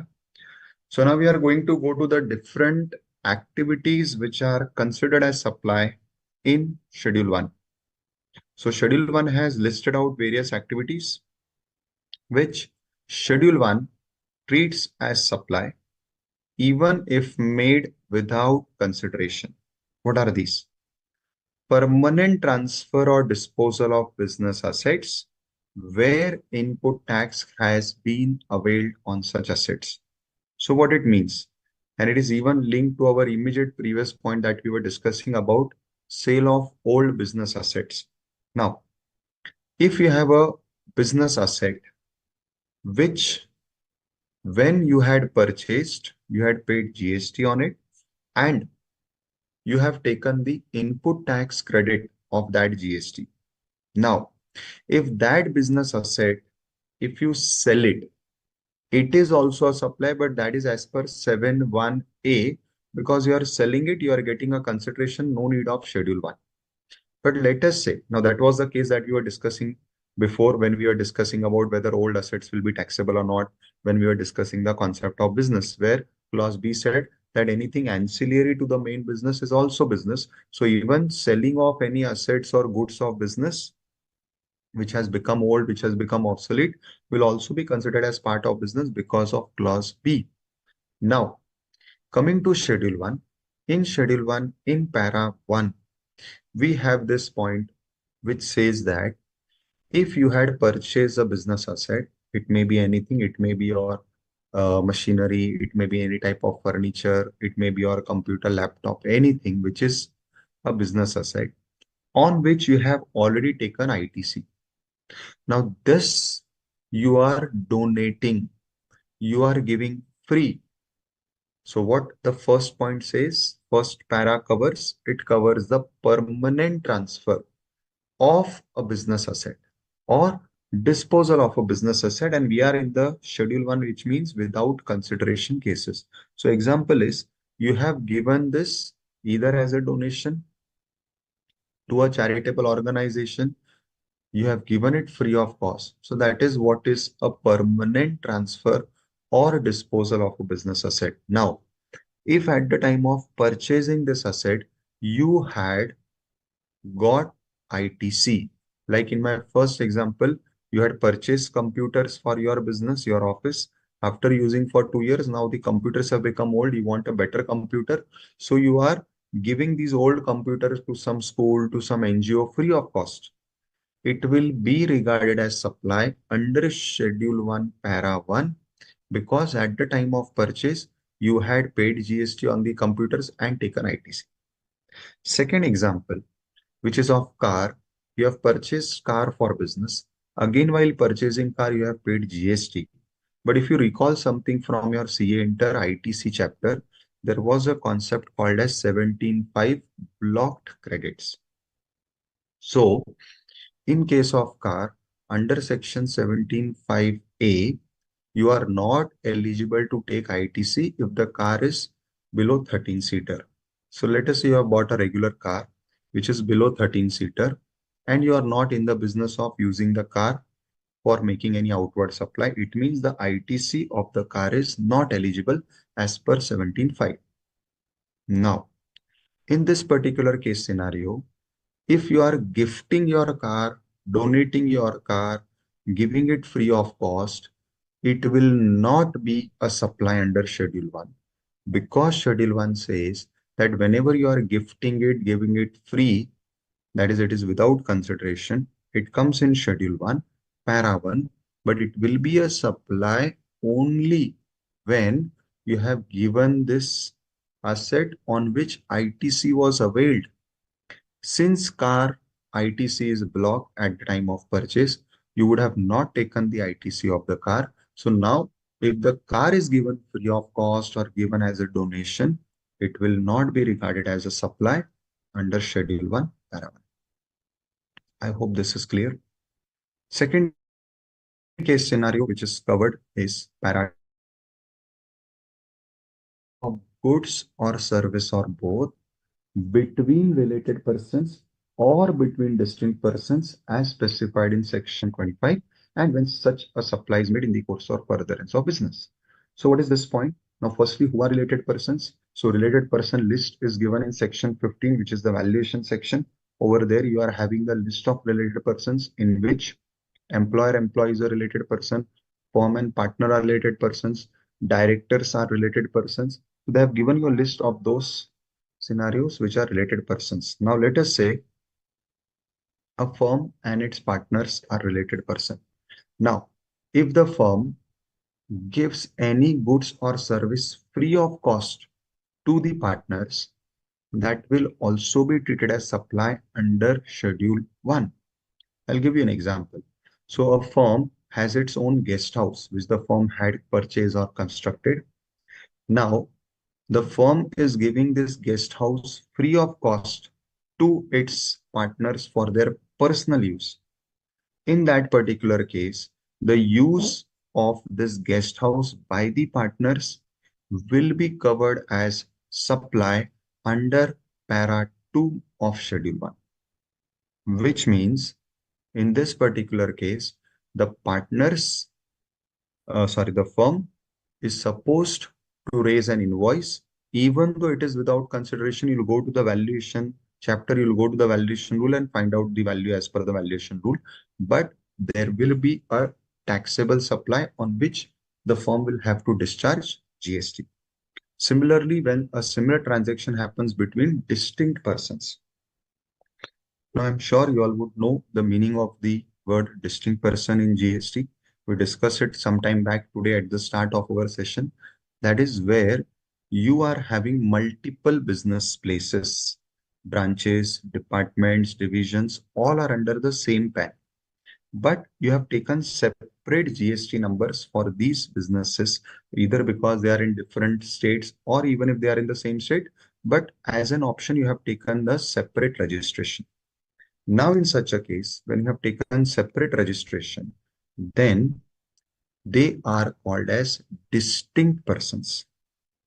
Further, when there is transfer of goods or service between distinct persons, it is deemed to be a supply even though there is no consideration. Example, I transfer goods from one shop to another, and these shops are registered separately, even though falling under the same PAN. We normally call it as stock transfer under accounts. So let us say my one shop, which is in Maharashtra, is having surplus saris in which I deal, and my another shop in Surat need those saris. So what I do is I transfer the saris from my Maharashtra Mumbai shop to my Gujarat Surat shop. This is obviously not done for any consideration because both are my shop. I simply stock transfer the goods. Now, Schedule 1 says we will consider it as a supply, and the Mumbai branch, which is transferring, will have to raise an invoice and even pay GST on this supply. So this is what is para 2 of Schedule 1. That is where there is transfer or supply of goods or services between either related persons or between distinct persons. Now here, there is an exception given. Now, as we discuss, employees are related persons. So if employer is giving something free of cost to employee, that should come in Schedule 1 para 2? Answer is yes. But there is a limit or there is an exception given of rupees 50,000. So if the employer is giving any gift to the employee, and in one financial year, the value of gift given does not exceeds 50,000, in that particular case, the gift given by the employer to employee will not be considered as a deemed supply under Schedule 1 para 2, and there will be no GST liability. So for the purpose of Schedule 1 para 2, the requirement is that the gift should exceed 50,000. Now here, interestingly, they have not defined the word gift, but obviously it is something which is given free of cost, which is given out of love and affection. So let us say during a particular year, the employer gifts a gold coin to its employees and the value is 49,500. It will not be considered as a deemed supply under Schedule 1. But let us say, because of increase in gold prices, after few months, the same gold coin given as gift to some other employees, the value becomes 55,000. Then in this particular case, this particular gift will be treated as a supply under Schedule 1, Para 2. Now, this is the list of related persons. This list is given in section 15, which is a section relating to valuation, because again, as we just discussed, for this you'll have to go to valuation section. So what is the list saying about who are related persons for the purpose of GST law? It is officers or directors of one another's business, persons who are partners, such persons who are employer-employee, persons directly, indirectly own, control, holds 25% or more of outstanding voting stock or shares. It means where I have more than 25% of your shares. So I'm not your holding company. I'm not having more than 51. But anyways, here the concept is not necessary of holding company. Even if I am having more than 25% of your voting shares, I will be called as your related persons. Similarly, one of them directly or indirectly controls the others. So either because of my involvement in your board of directors or because through various other companies, I am having some say, some control over you, then I am said to be your related person. Similarly, the last point is together, they directly or indirectly control a third person. So in the previous point, I was individually controlling you. Now in this point, you and me together are controlling a third person. Or last is they are members of the same family. So these are the persons who are said to be related person. The last point is we are same member of family, means we are family members like brothers, sisters, etc. Now who will come in the family member has been defined. So your spouse, your children, then your parents, grandparents, brothers, sisters, provided they are dependent on you wholly and mainly. Similar condition like income tax law. So they are said to be your family members and they are said to be your related person for the purpose of section 15. Similarly, who are considered as distinct persons under section 25? It is where a person has obtained or is required to obtain more than one registration, either in the same state or in different states. Then in respect of such registration, it will be treated as distinct person. So my two registrations, both are me only, but two different registrations treated as distinct persons. Similarly, where a person who has obtained or is required to obtain registration in a state or a territory in respect of an establishment has establishment in another state or territory, then such establishment shall be treated as establishment of distinct persons. So distinct person is where I have taken registration in different states or in the same state, but I have taken different registrations. Now, interestingly, as we just saw, if I am giving something free of cost to a related person or to my distinct person, it will be regarded as a deemed supply under under Schedule 1, Para 2. Now, there is a conflicting point in section 17.5, which you study in the chapter of ITC, where it is said that if you are giving away your goods by way of gifts or free samples, we will disallow your ITC. Now, the point is it may lead to double taxation. How? When I'm giving my goods as gift, and let us say I'm giving it as gift to my related person or to my distinct person, on one side, you are saying that it will be deemed to be a supply under Schedule 1. So I pay tax on my outward side. On the other side, when I come to 17.5, you say that since you have given it as gift, we will not allow you ITC. Now, for the same thing, for the same gift, I am paying tax on both sides. First, I have paid tax on outward if it is deemed as supply under Schedule 1 when the gift is given to related persons or to distinct persons. Second, since I have given it as gift, 17.5 will disallow my credit. So I may end up paying tax on both sides. Now, there is a press release which says what? Gift is voluntary in nature and made occasionally and cannot be demanded as a matter of right. Supply by the employer to employee in terms of contractual agreement entered into between employer and employee will not be subjected to GST. And if service such as club, health, fitness center, etc., ITC of which is restricted in 17.5 are provided free of charge to all employees by the employer. The same will not be subject to GST provided appropriate GST was paid when procured by the employer. Fine. So these are clarificatory points given in this press release, not very significant, but the challenge which I posted above is important. Now, if I have to give my view is that if you are giving gift to your related persons or distinct persons, you treat it as a taxable outward supply under Schedule 1. In that case, 17.5 will not be attracted. This is my view, because for one thing, you cannot be paying tax on both sides. But where you are giving gift to persons other than related and other than distinct persons, then you come to 17.5 and you will disallow that particular ITC. Now, the third entry in Schedule 1 is where now here there is only supply of goods. Prior to that, it was goods or service. Now here in this entry, only supply of goods is covered. What it says, where is this supply of goods happening? It is happening by a principal to his agent, and the agent further undertakes the supply on behalf of principal, or vice versa, it is by agent to principal where the agent has purchased the goods on behalf of the principal. So in short, between principal agent, if there is any transfer of goods, that is also deemed to be a supply. Yes, Jeannie, beta. Sir, in earlier slide you have told press release. Then the government will not require to issue any circular or notification. Only press release will enough for any. No, beta. See, technically, press release do not have a what you say, a legal validity in law. Yes, yes, sir. Yes, but many times, see, until and unless there is anything contrary, right?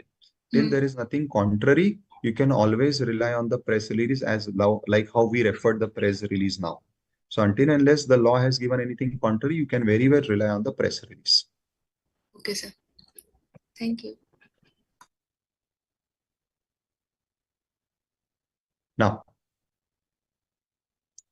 when we are talking about this particular point of agent and principal relationship, so as we have seen in account, there is a concept called as consignment. So in that, we have seen that when goods are sent on consignment, you are sending the goods to your agent who is going to further sell it on your behalf.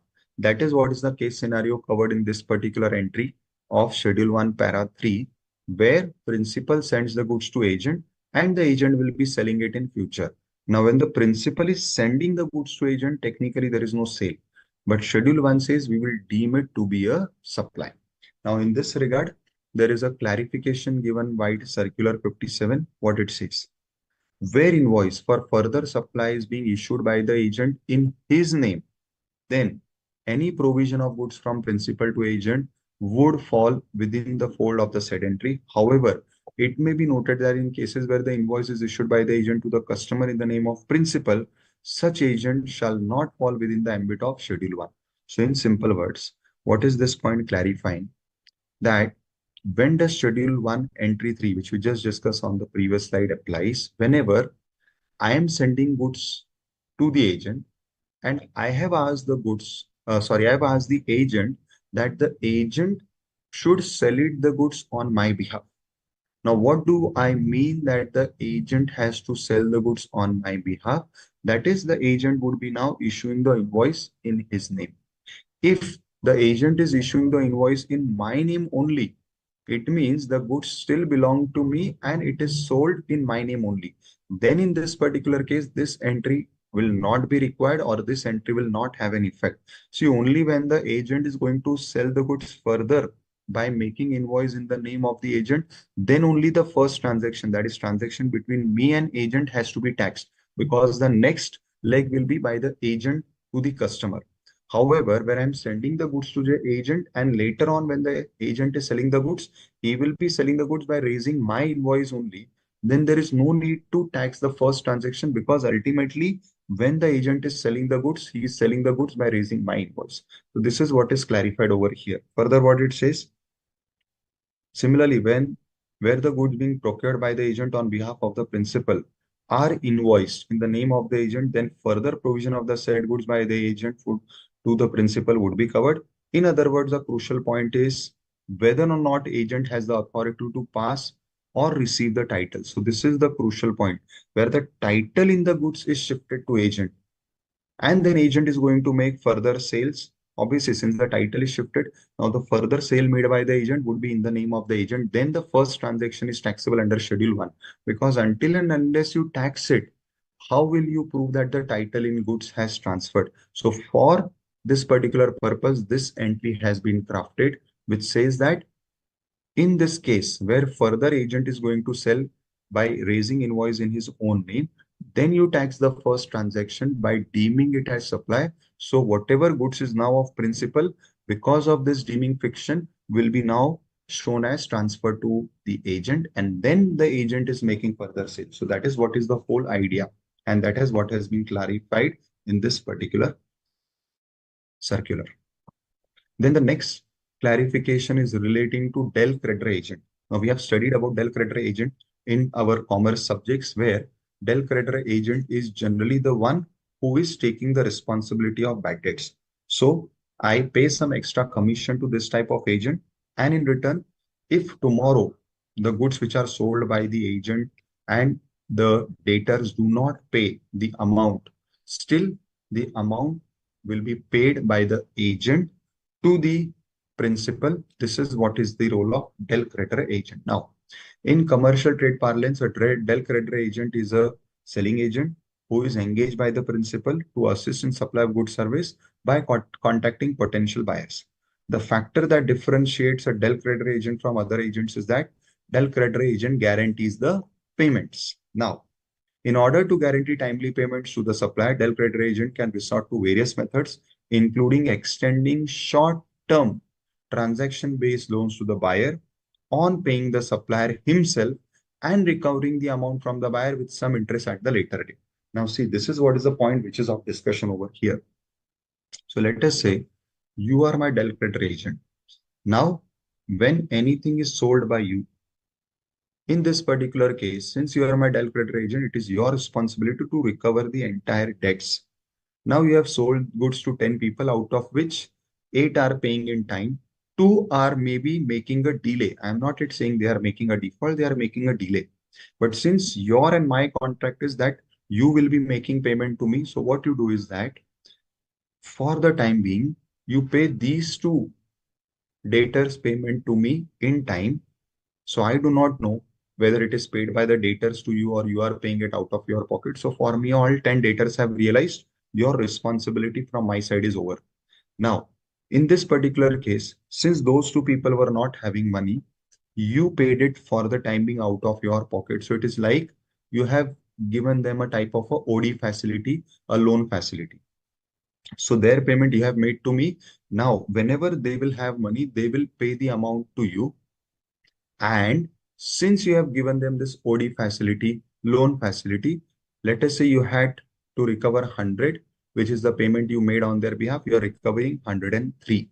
So now you are charging this 3 rupee interest to them. That is what is your benefit of giving them that particular facility.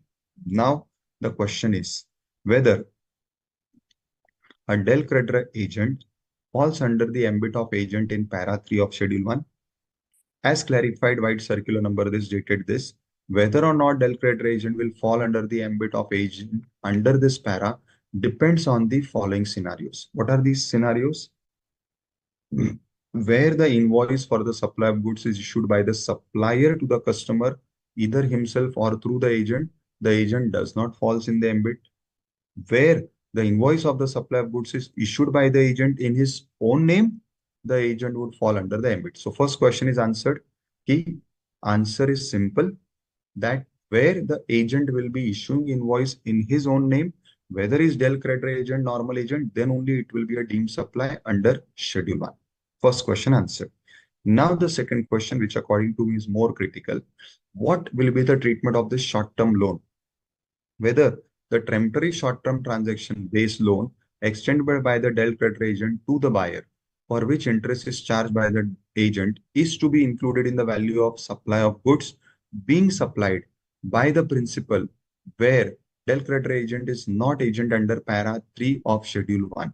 In such case, the following scenarios are possible. First, supply of goods from principal to recipient, supply of agency service from del credere agent to supplier, And third, supply of extension of loan service by Dell creditor agent to recipient.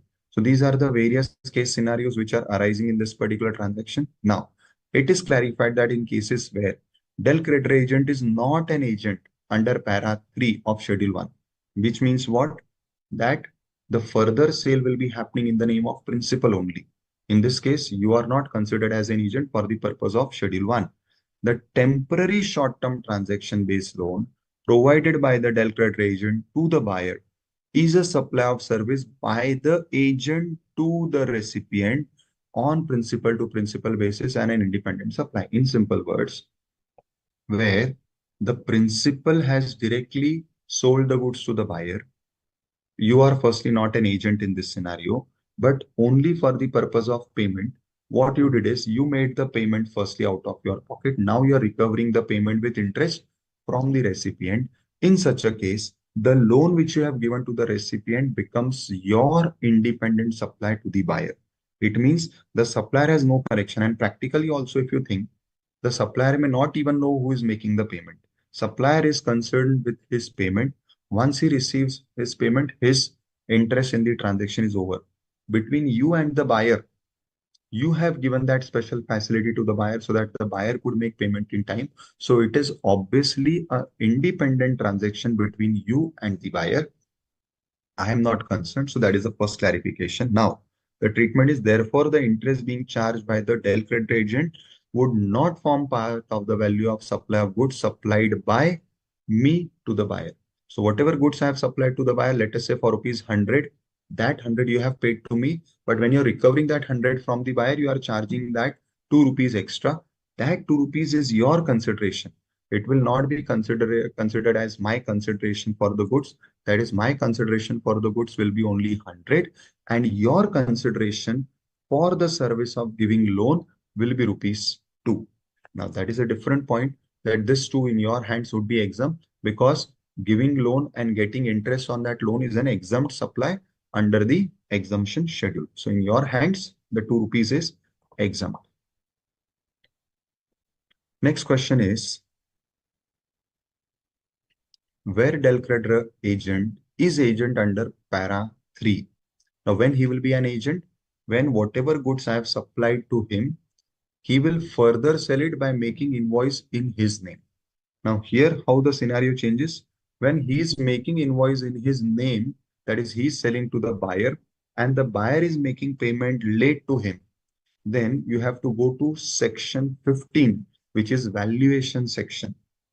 Now, that section 15 comes into play, which is the valuation section. And let me remind you, we will study this again in valuation, but if you recall, or today if you have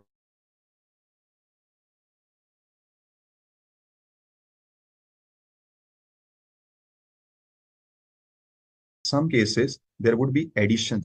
So in some cases, there would be additions to the value of supply. And one of these additions is the amount charged for late payment.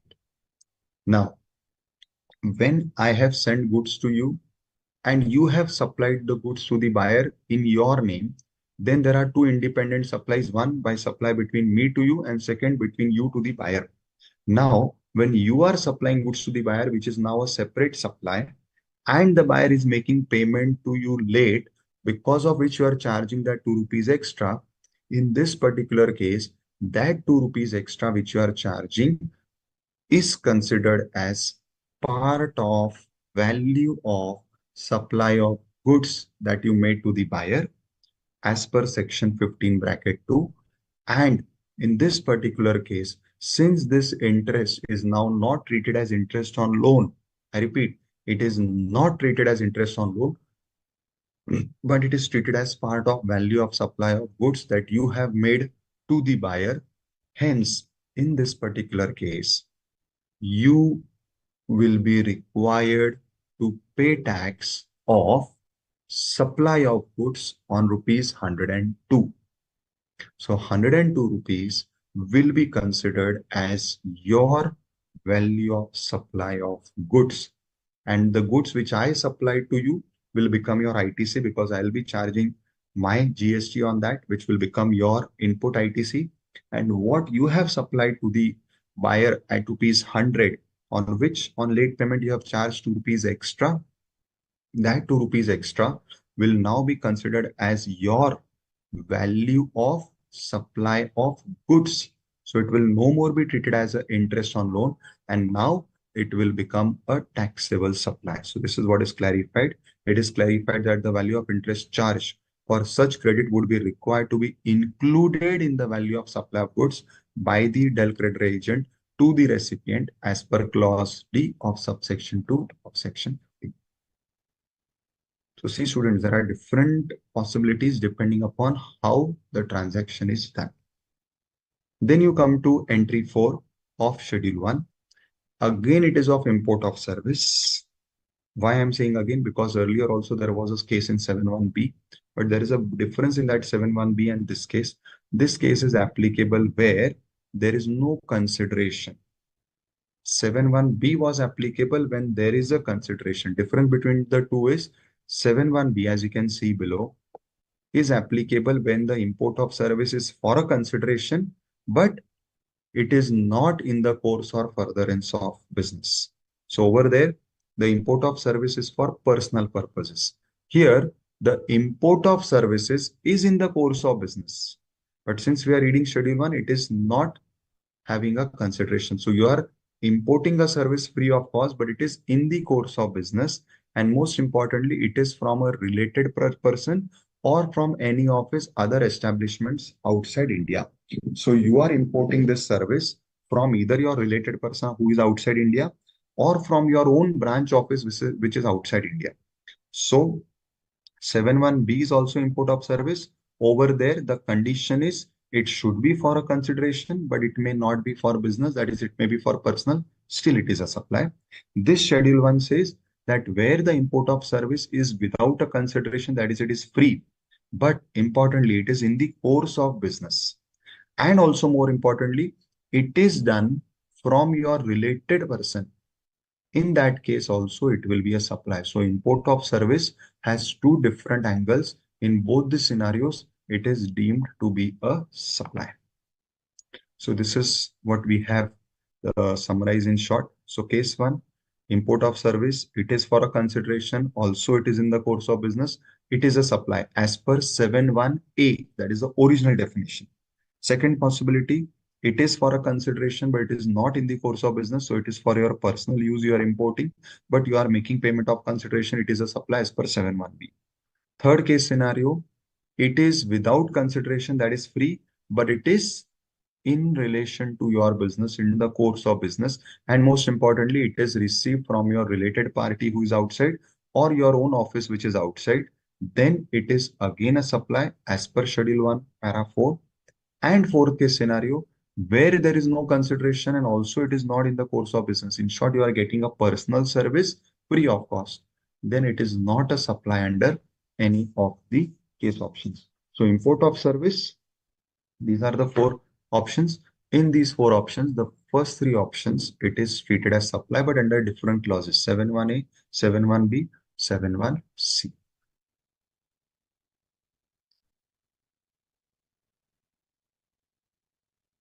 Now, this is a list which we call as classification. Which transaction will be treated as what? Now, in GST, there could be only 2 types of transactions. Either it could be supply of goods or either it could be supply of service.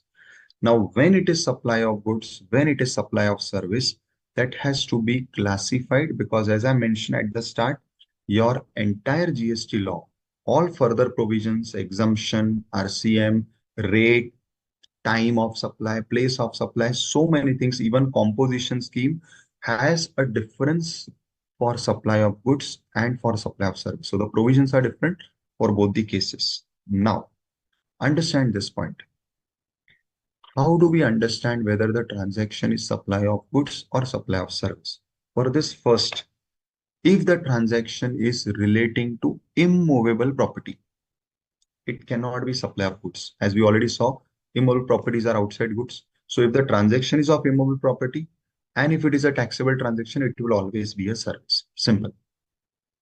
Correct one thing. So whenever you see this land, building, any type of transaction relating to that, whether it is lease, tenancy, etc., etc., or in the next slide, you'll find whether it is construction.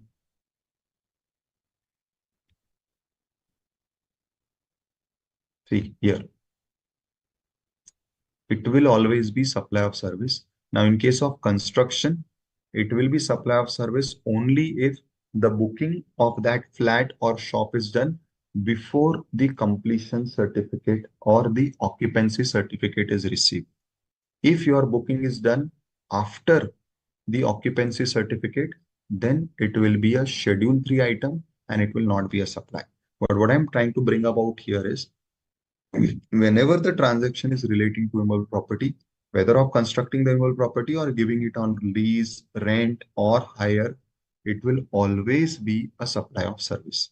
If you have understood this, let us go back to the main point. Now, other than immovable property, what is the rule? Pay attention. The rule is if you are talking about tangible or intangible goods. So tangible goods, we all know. Intangible goods mean different types of goods like patents, copyrights, trademarks, which are intangible. In both these cases, what is the answer? The answer is where you are transferring the complete rights in the goods, the ownership in the goods, both tangible, intangible, both. It will be supply of goods. But where you are only giving the right to use the goods, like I give my asset to you on rent, I only give the right to use. I'm not transferring ownership. Similarly, for some royalty, I'm not permanently giving the ownership of patent or copyrights, but I'm giving the right that you can use my patent copyright against some royalty. In such a case, tangible, intangible, when both type of goods, that is mobile articles, are given with full rights, ownership rights, it is supply of goods. But when these are given only partly with the rights to use, rights to keep it, right to show it, but not the complete ownership rights, then it will be supply of service. Similarly, when you are doing treatment of process on somebody else's goods, like job work, so that somebody has sent his goods to you and you are doing some treatment or process on those goods which belong to that some other third party, such a treatment of process will be treated as supply of service. Then transfer of business. If the transfer of business, now what is important to understand is whether it is supply of goods or it is supply of service. Now, when you are transferring a business as a whole, as a going concern, the entire business is transferred as one entity with all assets and liabilities. We will read it in a different entry. It is supply of service. But where you are transferring independent individual goods like the assets or the stock, which is part of that business, you are transferring that independent item, it will be supply of goods. So what is the difference?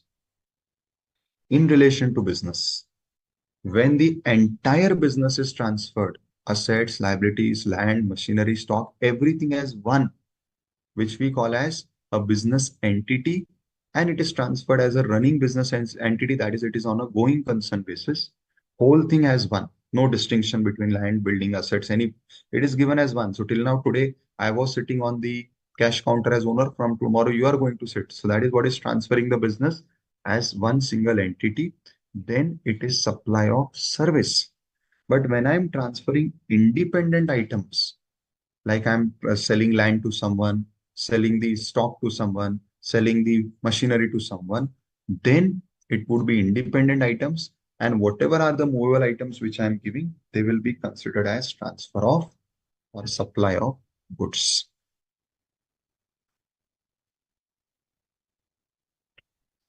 Now, what is point B? Where I am giving my business goods to somebody for being used for their private use, personal use. In simple words, like I'm giving my business asset to my partners. What example I was giving you? My guest house. I'm the firm. I'm giving my guest house to my partners for being used for their personal purpose. I am giving the car or some asset or machinery of the business to the partners for being used for their personal use, private purposes. In that case, that will be a supply of service. Now, this I already explained. Whenever you are transferring the business as a whole, as one entity, which is called as a going concern, it will be supply of service. However, this supply of service has been exempted. I've already covered that exemption entry here. So we are just studying it in a link point. So it is a supply of service as per this entry 4C of Schedule 2. But at the same time, there is no GST because it is also covered in the exemption notification as an exempt supply. Yes, Jeannie, beta. Sir, in earlier slide, you have cut the sentence that whether or not consideration. Why you have cut this? Let me check, beta, what you are saying. Whether or not for a consideration. Yeah, see, because what it says, where by or under the direction of a person carrying on business, goods held or used for purpose of business are put to private use. Now, why I have cut this? Because I just gave you example of firm giving to its partners. So when a firm gives to its partner, it is already covered in Schedule 1 also, right? So that is why I intentionally cut it to show that even if it is for consideration, it will be a supply. And even if it is not for consideration, but if you are giving to your related person, like your partners, it will still be a supply. तो sir इस sentence का मतलब भी तो यही हुआ. किस sentence का बेटा? Whether or not for a consideration supply consider किया जाएगा. That's why I'm saying. So beta, that even if you write it or if you don't write it, it will cover both. That is why I have cut it. Okay. Now Correct? understand. Yes. So both scenarios are covered. See, कभी कभी क्या होता है, अगर मैं वो नहीं लिख के कट करता ना तो आपको बात ध्यान में नहीं आती थी. Yes. अब वो लिख के कट किया तो now that will stay with you. Yes, sir. So at times when you want to highlight something but it is not there, like this is not there, but I want to highlight this, ताकि आपको ध्यान में रहे, ताकि ये point आपको click हो कि भाई ये विद कंसिडरेशन भी सप्लाई है, क्योंकि वो तो कंसिडरेशन है तो सप्लाई होना ही है, पर विदाउट कंसिडरेशन भी सप्लाई होगा जब आप आपके रिलेटेड पार्टीज को दोगे. तो ऐसे वक्त you should write and cut it. Yes, इससे क्या होता है, वो चीज एक तरह से हाईलाइट हो जाती है. अब मैं उसको अंडरलाइन तो कर नहीं सकता, अंडरलाइन करूंगा मतलब वो पॉइंट है वहां पे लॉ में, पर वो लॉ में तो नहीं है. But I want to highlight it. So it is always better to write and cut it so that it gets highlighted. जैसे अभी आपको ध्यान में आ गया, अच्छा ये क्या है, तो अभी मैंने आपको एक्सप्लेन किया कि आप वो लिखते हो या वो नहीं लिखते हो, दोनों का एक ही आंसर आना है, पर वो अभी लिख के कट करने से अब वो बात ध्यान में आ गई कि अच्छा ये उधर पॉइंट का ये मतलब है कि मैं इसको लिख के भी अगर पढ़ता हूँ तो भी आंसर सेम आता है. बट जब मैं लिख के पढ़ता हूँ तो मुझे पता चलता है अच्छा विद कंसिडरेशन मतलब बाहर वालों को देना, विदाउट कंसिडरेशन मतलब अपने रिलेटेड पर्सन को देना. Both will be supply. Yes, sir. अब क्योंकि माइंड में आएगा. अब क्या हम शेड्यूल 1 के साथ वो पढ़ रहे हैं ना, मतलब शेड्यूल 1 पढ़ लिया ना. सी, इंटर पे क्या होता है, इस तरह से मैं कंपैरिजन करके नहीं पढ़ा सकता. जैसे अभी यहाँ पे मैंने आपको एक पॉइंट एक्सप्लेन किया, उसके साथ मैंने एग्जाम्पशन दे दिया, क्योंकि आपको कुछ तो एग्जाम्पशन के बारे में पता है, कुछ थोड़ा बहुत याद है. Yes, तो sir. इंटर में अगर हम पढ़ते तो हम फिर एक बार में एक ही चीज पढ़ते, भाई सिर्फ शेड्यूल 2 पढ़ रहे, फिर ये सब वहां पे झमेला नहीं करते, सिंपल रखते. पर अब now since you are at final, और सबसे बड़ी बात फाइनल में पेपर में आपको अप्लाई भी ऐसे ही करना है. आपको कोई आंसर कोई एक शेड्यूल पे या एक इंडिपेंडेंट पॉइंट पे कभी नहीं आएगा. आपको केस स्टडीज है जो भी आएंगे जिसमें आपको एक साथ पूरे लॉ को अप्लाई करना है, तब ये कनेक्टेड या सिंक वाली चीजें थोड़ा सा ध्यान में रहने के लिए काम में आती Okay, sir. Thank you, sir. है. या so this point I already explained कि in relation to construction, if you are booking before the OC or completion certificate, then it will be considered as supply of service. And if you are booking it after the construction is completed, then it is a schedule 3 item. It will be no supply. तो फिर उसको supply of service मानना या कुछ भी मानने की जरूरत नहीं, because it is no supply and it will be outside GST. Then और क्या है इसमें? Similarly, what else is treated as supply of service? So as you can see, as per entry number 5 or para 5, where you are giving the following items like immovable property on rent, construction जो भी हमने पढ़ा, all this will be supply of service. So simple. Wherever you are giving anything relating to immovable property, it will always be supply of service. It can never be supply of goods. मगर इसमें फिर आपको schedule 3 हमेशा याद रखना है. Sale of land is outside GST and sale of building, जिसका completion हो चुका है उसके बाद वो बिल्डिंग या फ्लैट का सेल होता है, that is also outside GST because that is covered in schedule 3। तो यहाँ पे जब हम बोल रहे हैं कि anything is supply of service, that is always subject to this. जो इसमें आ रहा है वो तो ना गुड्स होगा ना सर्विस होगा, क्योंकि वो सप्लाई ही नहीं। पर जो इसमें नहीं आ रहा है शेड्यूल 3 में, उसी को हम यहाँ पे लेके आएंगे, and that will be always supply of service because it is relating to immovable property. अब ये जो इमूवेबल प्रॉपर्टी वाला पॉइंट है, इसमें आपको बोला गया है कि ये इमूवेबल प्रॉपर्टी का कंस्ट्रक्शन कब सप्लाई ऑफ सर्विस माना जाएगा, जब वहां पे बुकिंग होता है बिफोर कंप्लीशन सर्टिफिकेट या before the OC, that is occupancy certificate. अब ये कंप्लीशन सर्टिफिकेट या ऑक्यूपेंसी सर्टिफिकेट कौन देता है, तो law says it is the competent authority.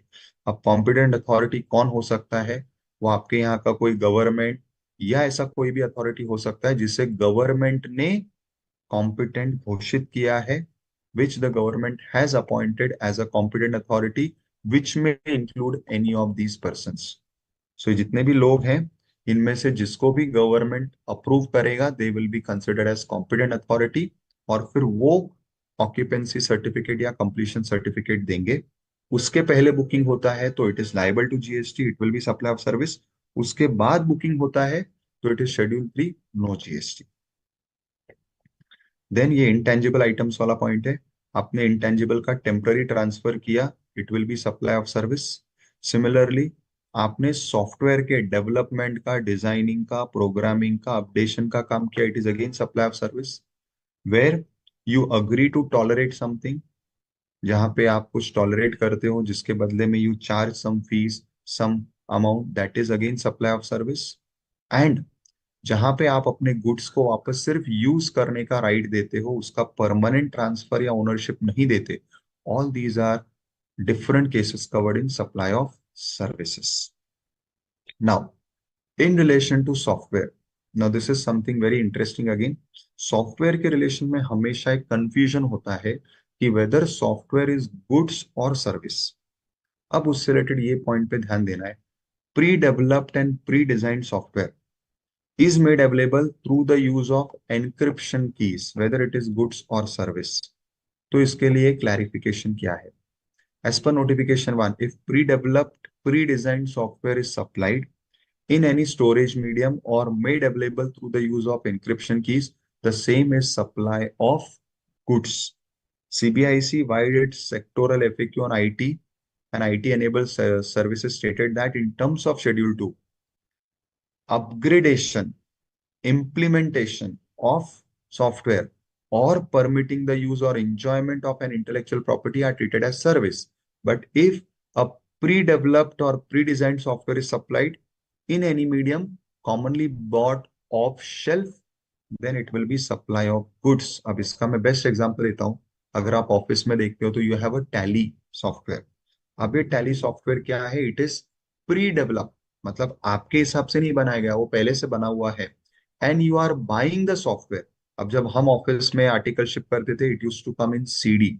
अब आजकल तो क्या हो गया है, आपको पेन ड्राइव में आता है, या एक स्टेप आगे जाके आपने एक बार वो परचेज किया कि आपको एक की आता है, की आता है मतलब कुछ डिजिट्स आते हैं, आपको मेरे सॉफ्टवेयर के साइट पे आके आपको वहां से डायरेक्टली डाउनलोड करते आता है। In any case what is important is where it is a pre develop pre design software, मैंने आपके लिए अलग से नहीं बनाया है, वो पहले से बना के रखा है और मैं सबको बेच रहा हूँ, इट इज लाइक गुड्स। पर जब मैं आपके लिए इंडिपेंडेंटली कुछ बना के दूंगा, that will be supply of service. Similarly ये जो पॉइंट है कि जहां पे you agree to tolerate something, agree not to do something, इसके बदले में जो कंसिडरेशन मिलेगा, that is also supply of service. तो क्या क्या आ रहा है इसमें, agreeing to refrain from act, कुछ नहीं करने के लिए आप एग्री कर रहे हो, agreeing to the obligation to tolerate an act, और agreeing to the obligation to do. So जहां पे आप फॉरबियरेंस करते हो, इसे हम कॉन्ट्रैक्ट एक्ट में भी हमने पढ़ा है, agree not to do something, forbearance. So in such cases the point is it will be considered as supply of service। अब इससे रिलेटेड एक रिसेंट सर्कुलर है 2022 का। what does the circular says? Non-compete agreements, when one party agree not to compete with other party in a product, service or geographical area, against the consideration paid by the other party. This is one example of agreeing not to do something. तो अब ये जो हमने यहाँ पे cover किया agreeing not to do something वगैरह, उसमें क्या क्या आता है उसका यहाँ पे एग्जांपल दिया है. सो let us say I am doing my business in a particular area. अब आप मेरे कॉम्पिटिटर हो, you may also come and set up your business in my area, but then I talk to you कि if you come and set up over here unnecessarily will compete, both will lose business. Instead, I pay you a lump sum rupees 20 lakhs for agreeing to not do business in my area. That is, you agree to refrain from doing something, agree to not to do something, or forbearance. In such a case, whatever you have given to me is supply of service. What is the service? Agreeing to not to do something. Similarly, agreeing to the obligation to tolerate. अब इसका example क्या दिया इस circular में? A shopkeeper allows a hawker to operate from the common payment in front of his shop against a monthly payment by the hawker. So आपका shop है और आपके सामने, शॉप के सामने आप किसी ठेले वाले को ठेला लगाने का परमिशन देते हो, obviously by charging some amount. अब इससे आपके शॉप में आने जाने का एंट्रेंस थोड़ा डिस्टर्ब हो रहा है, but you have allowed, you have tolerated the situation by charging some monthly amount. Similarly, RWA, that is a Residential Welfare Association, जैसे कि हम जिस सोसाइटी में रहते हैं वो, tolerating the use of loudspeakers for early morning prayers by a school located in the colony subject to the school paying an agreed amount. So मुझे सुबह सुबह आपके यहाँ पे जो आप मॉर्निंग में असेंबली करते हो जिसमें आप प्रेयर वगैरह करते हो, उससे मुझे डिस्टर्बेंस होता है, मेरे रेसिडेंट्स को डिस्टर्बेंस होता है, but I agree to tolerate this because you are ready to pay a monthly amount. That will again come in this particular scenario, it will be supply of service. Similarly, agreeing to the obligation to do something. इसका example क्या है?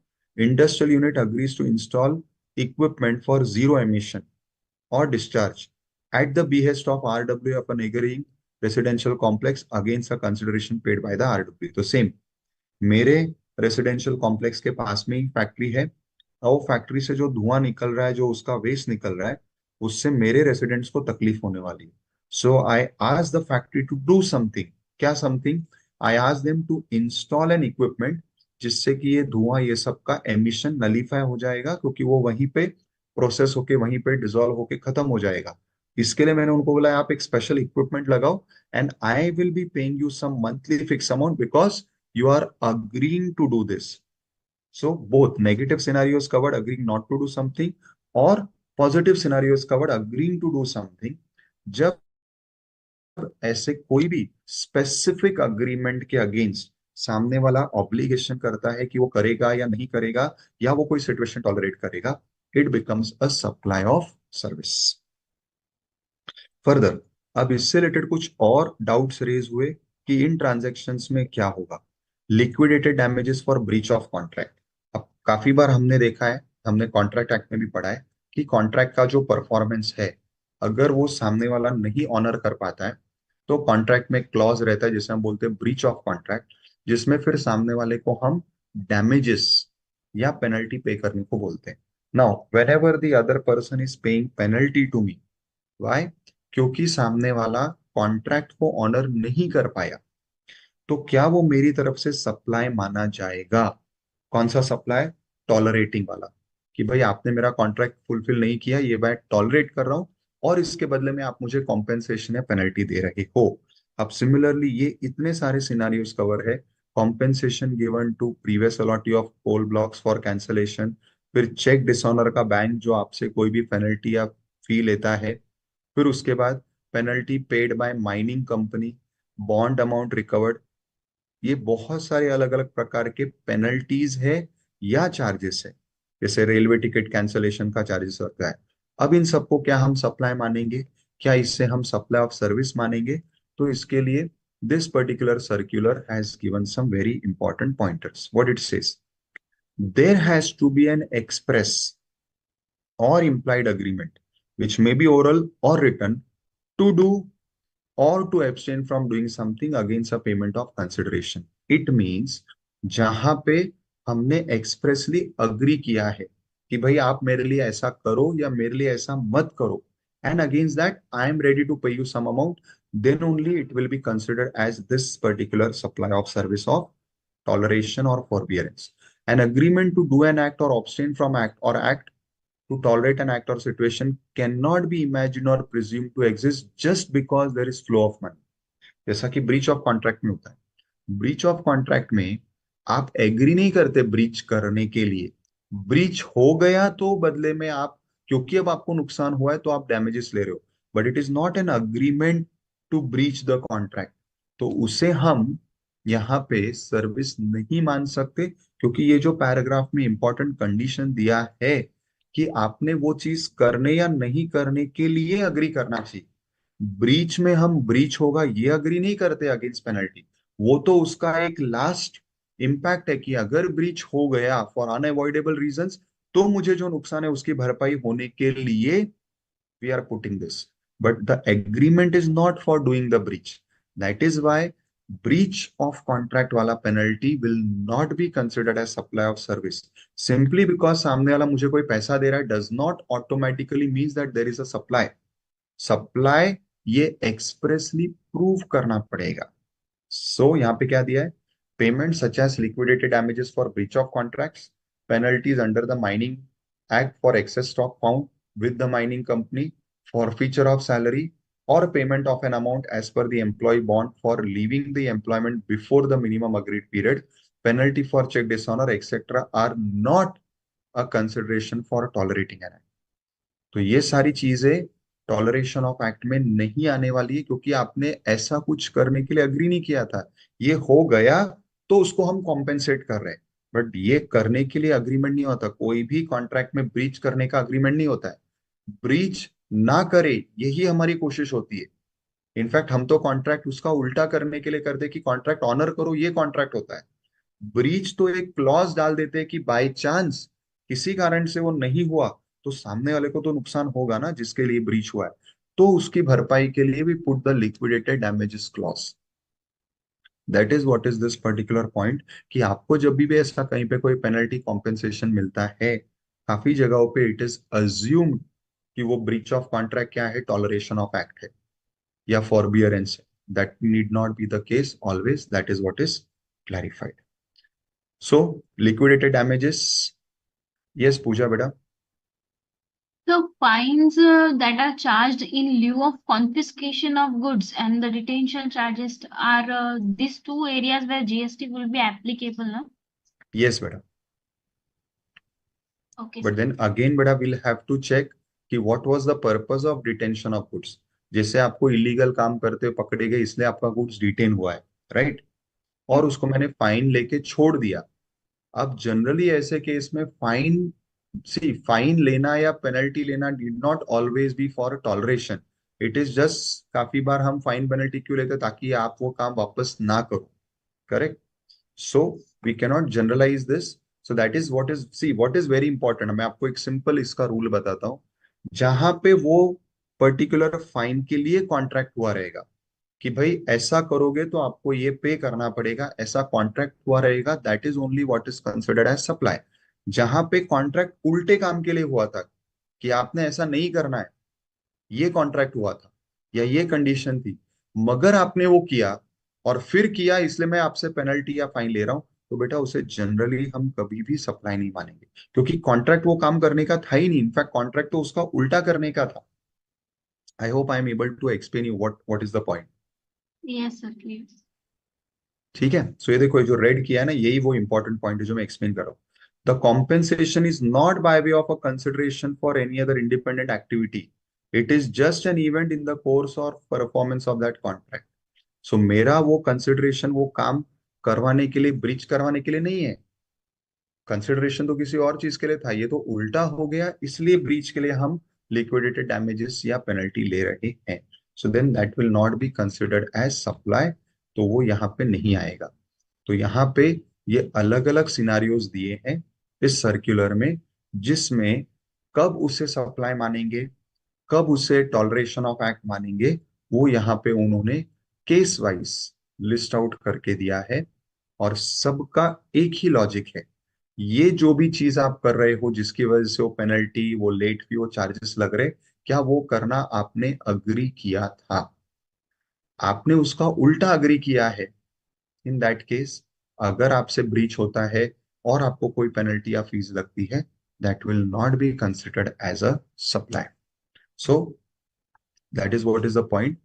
So I think with this we complete this particular part. With this circular is completed. I'll request everyone to go through this circular and we stop over here. Next lecture, we continue from here. That is, we go to more scenarios of schedule 2. Also, after this, we have schedule 3. So we'll go to the various scenarios of schedule 3 to identify what are the cases which have not to be regarded as supply. So I hope students, you all understood whatever different aspects of supply we covered today. Yes, it was very vast. There were many things that we discussed today. Hence, I will request everyone to kindly, after today's lecture, take out time tomorrow and sit with whatever we discussed today. Try to read it from the module, read it from the notes, and in detail make your own understanding on the subject so that we can have more interactive discussions on varied issues, varied doubts, so that it can be more useful to you for your exams. So with this, thank you very much, students, for being an interactive participants for today's session. And let us come up with more discussion pointers. Start getting involved more with your questions, with your doubts. This will increase your concentration and attention, and the topics will remain more in your minds, then less number of revisions would be required. So the more you are discussing with me, the more you are involved in the subject, and that much less you'll have to revise in future. So with this, thank you very much. Good night to all of you all. Please take care of yourself and keep studying regularly. Fine? Yes, technical team. Thank you very much. Take care. Good night. Thank you, sir.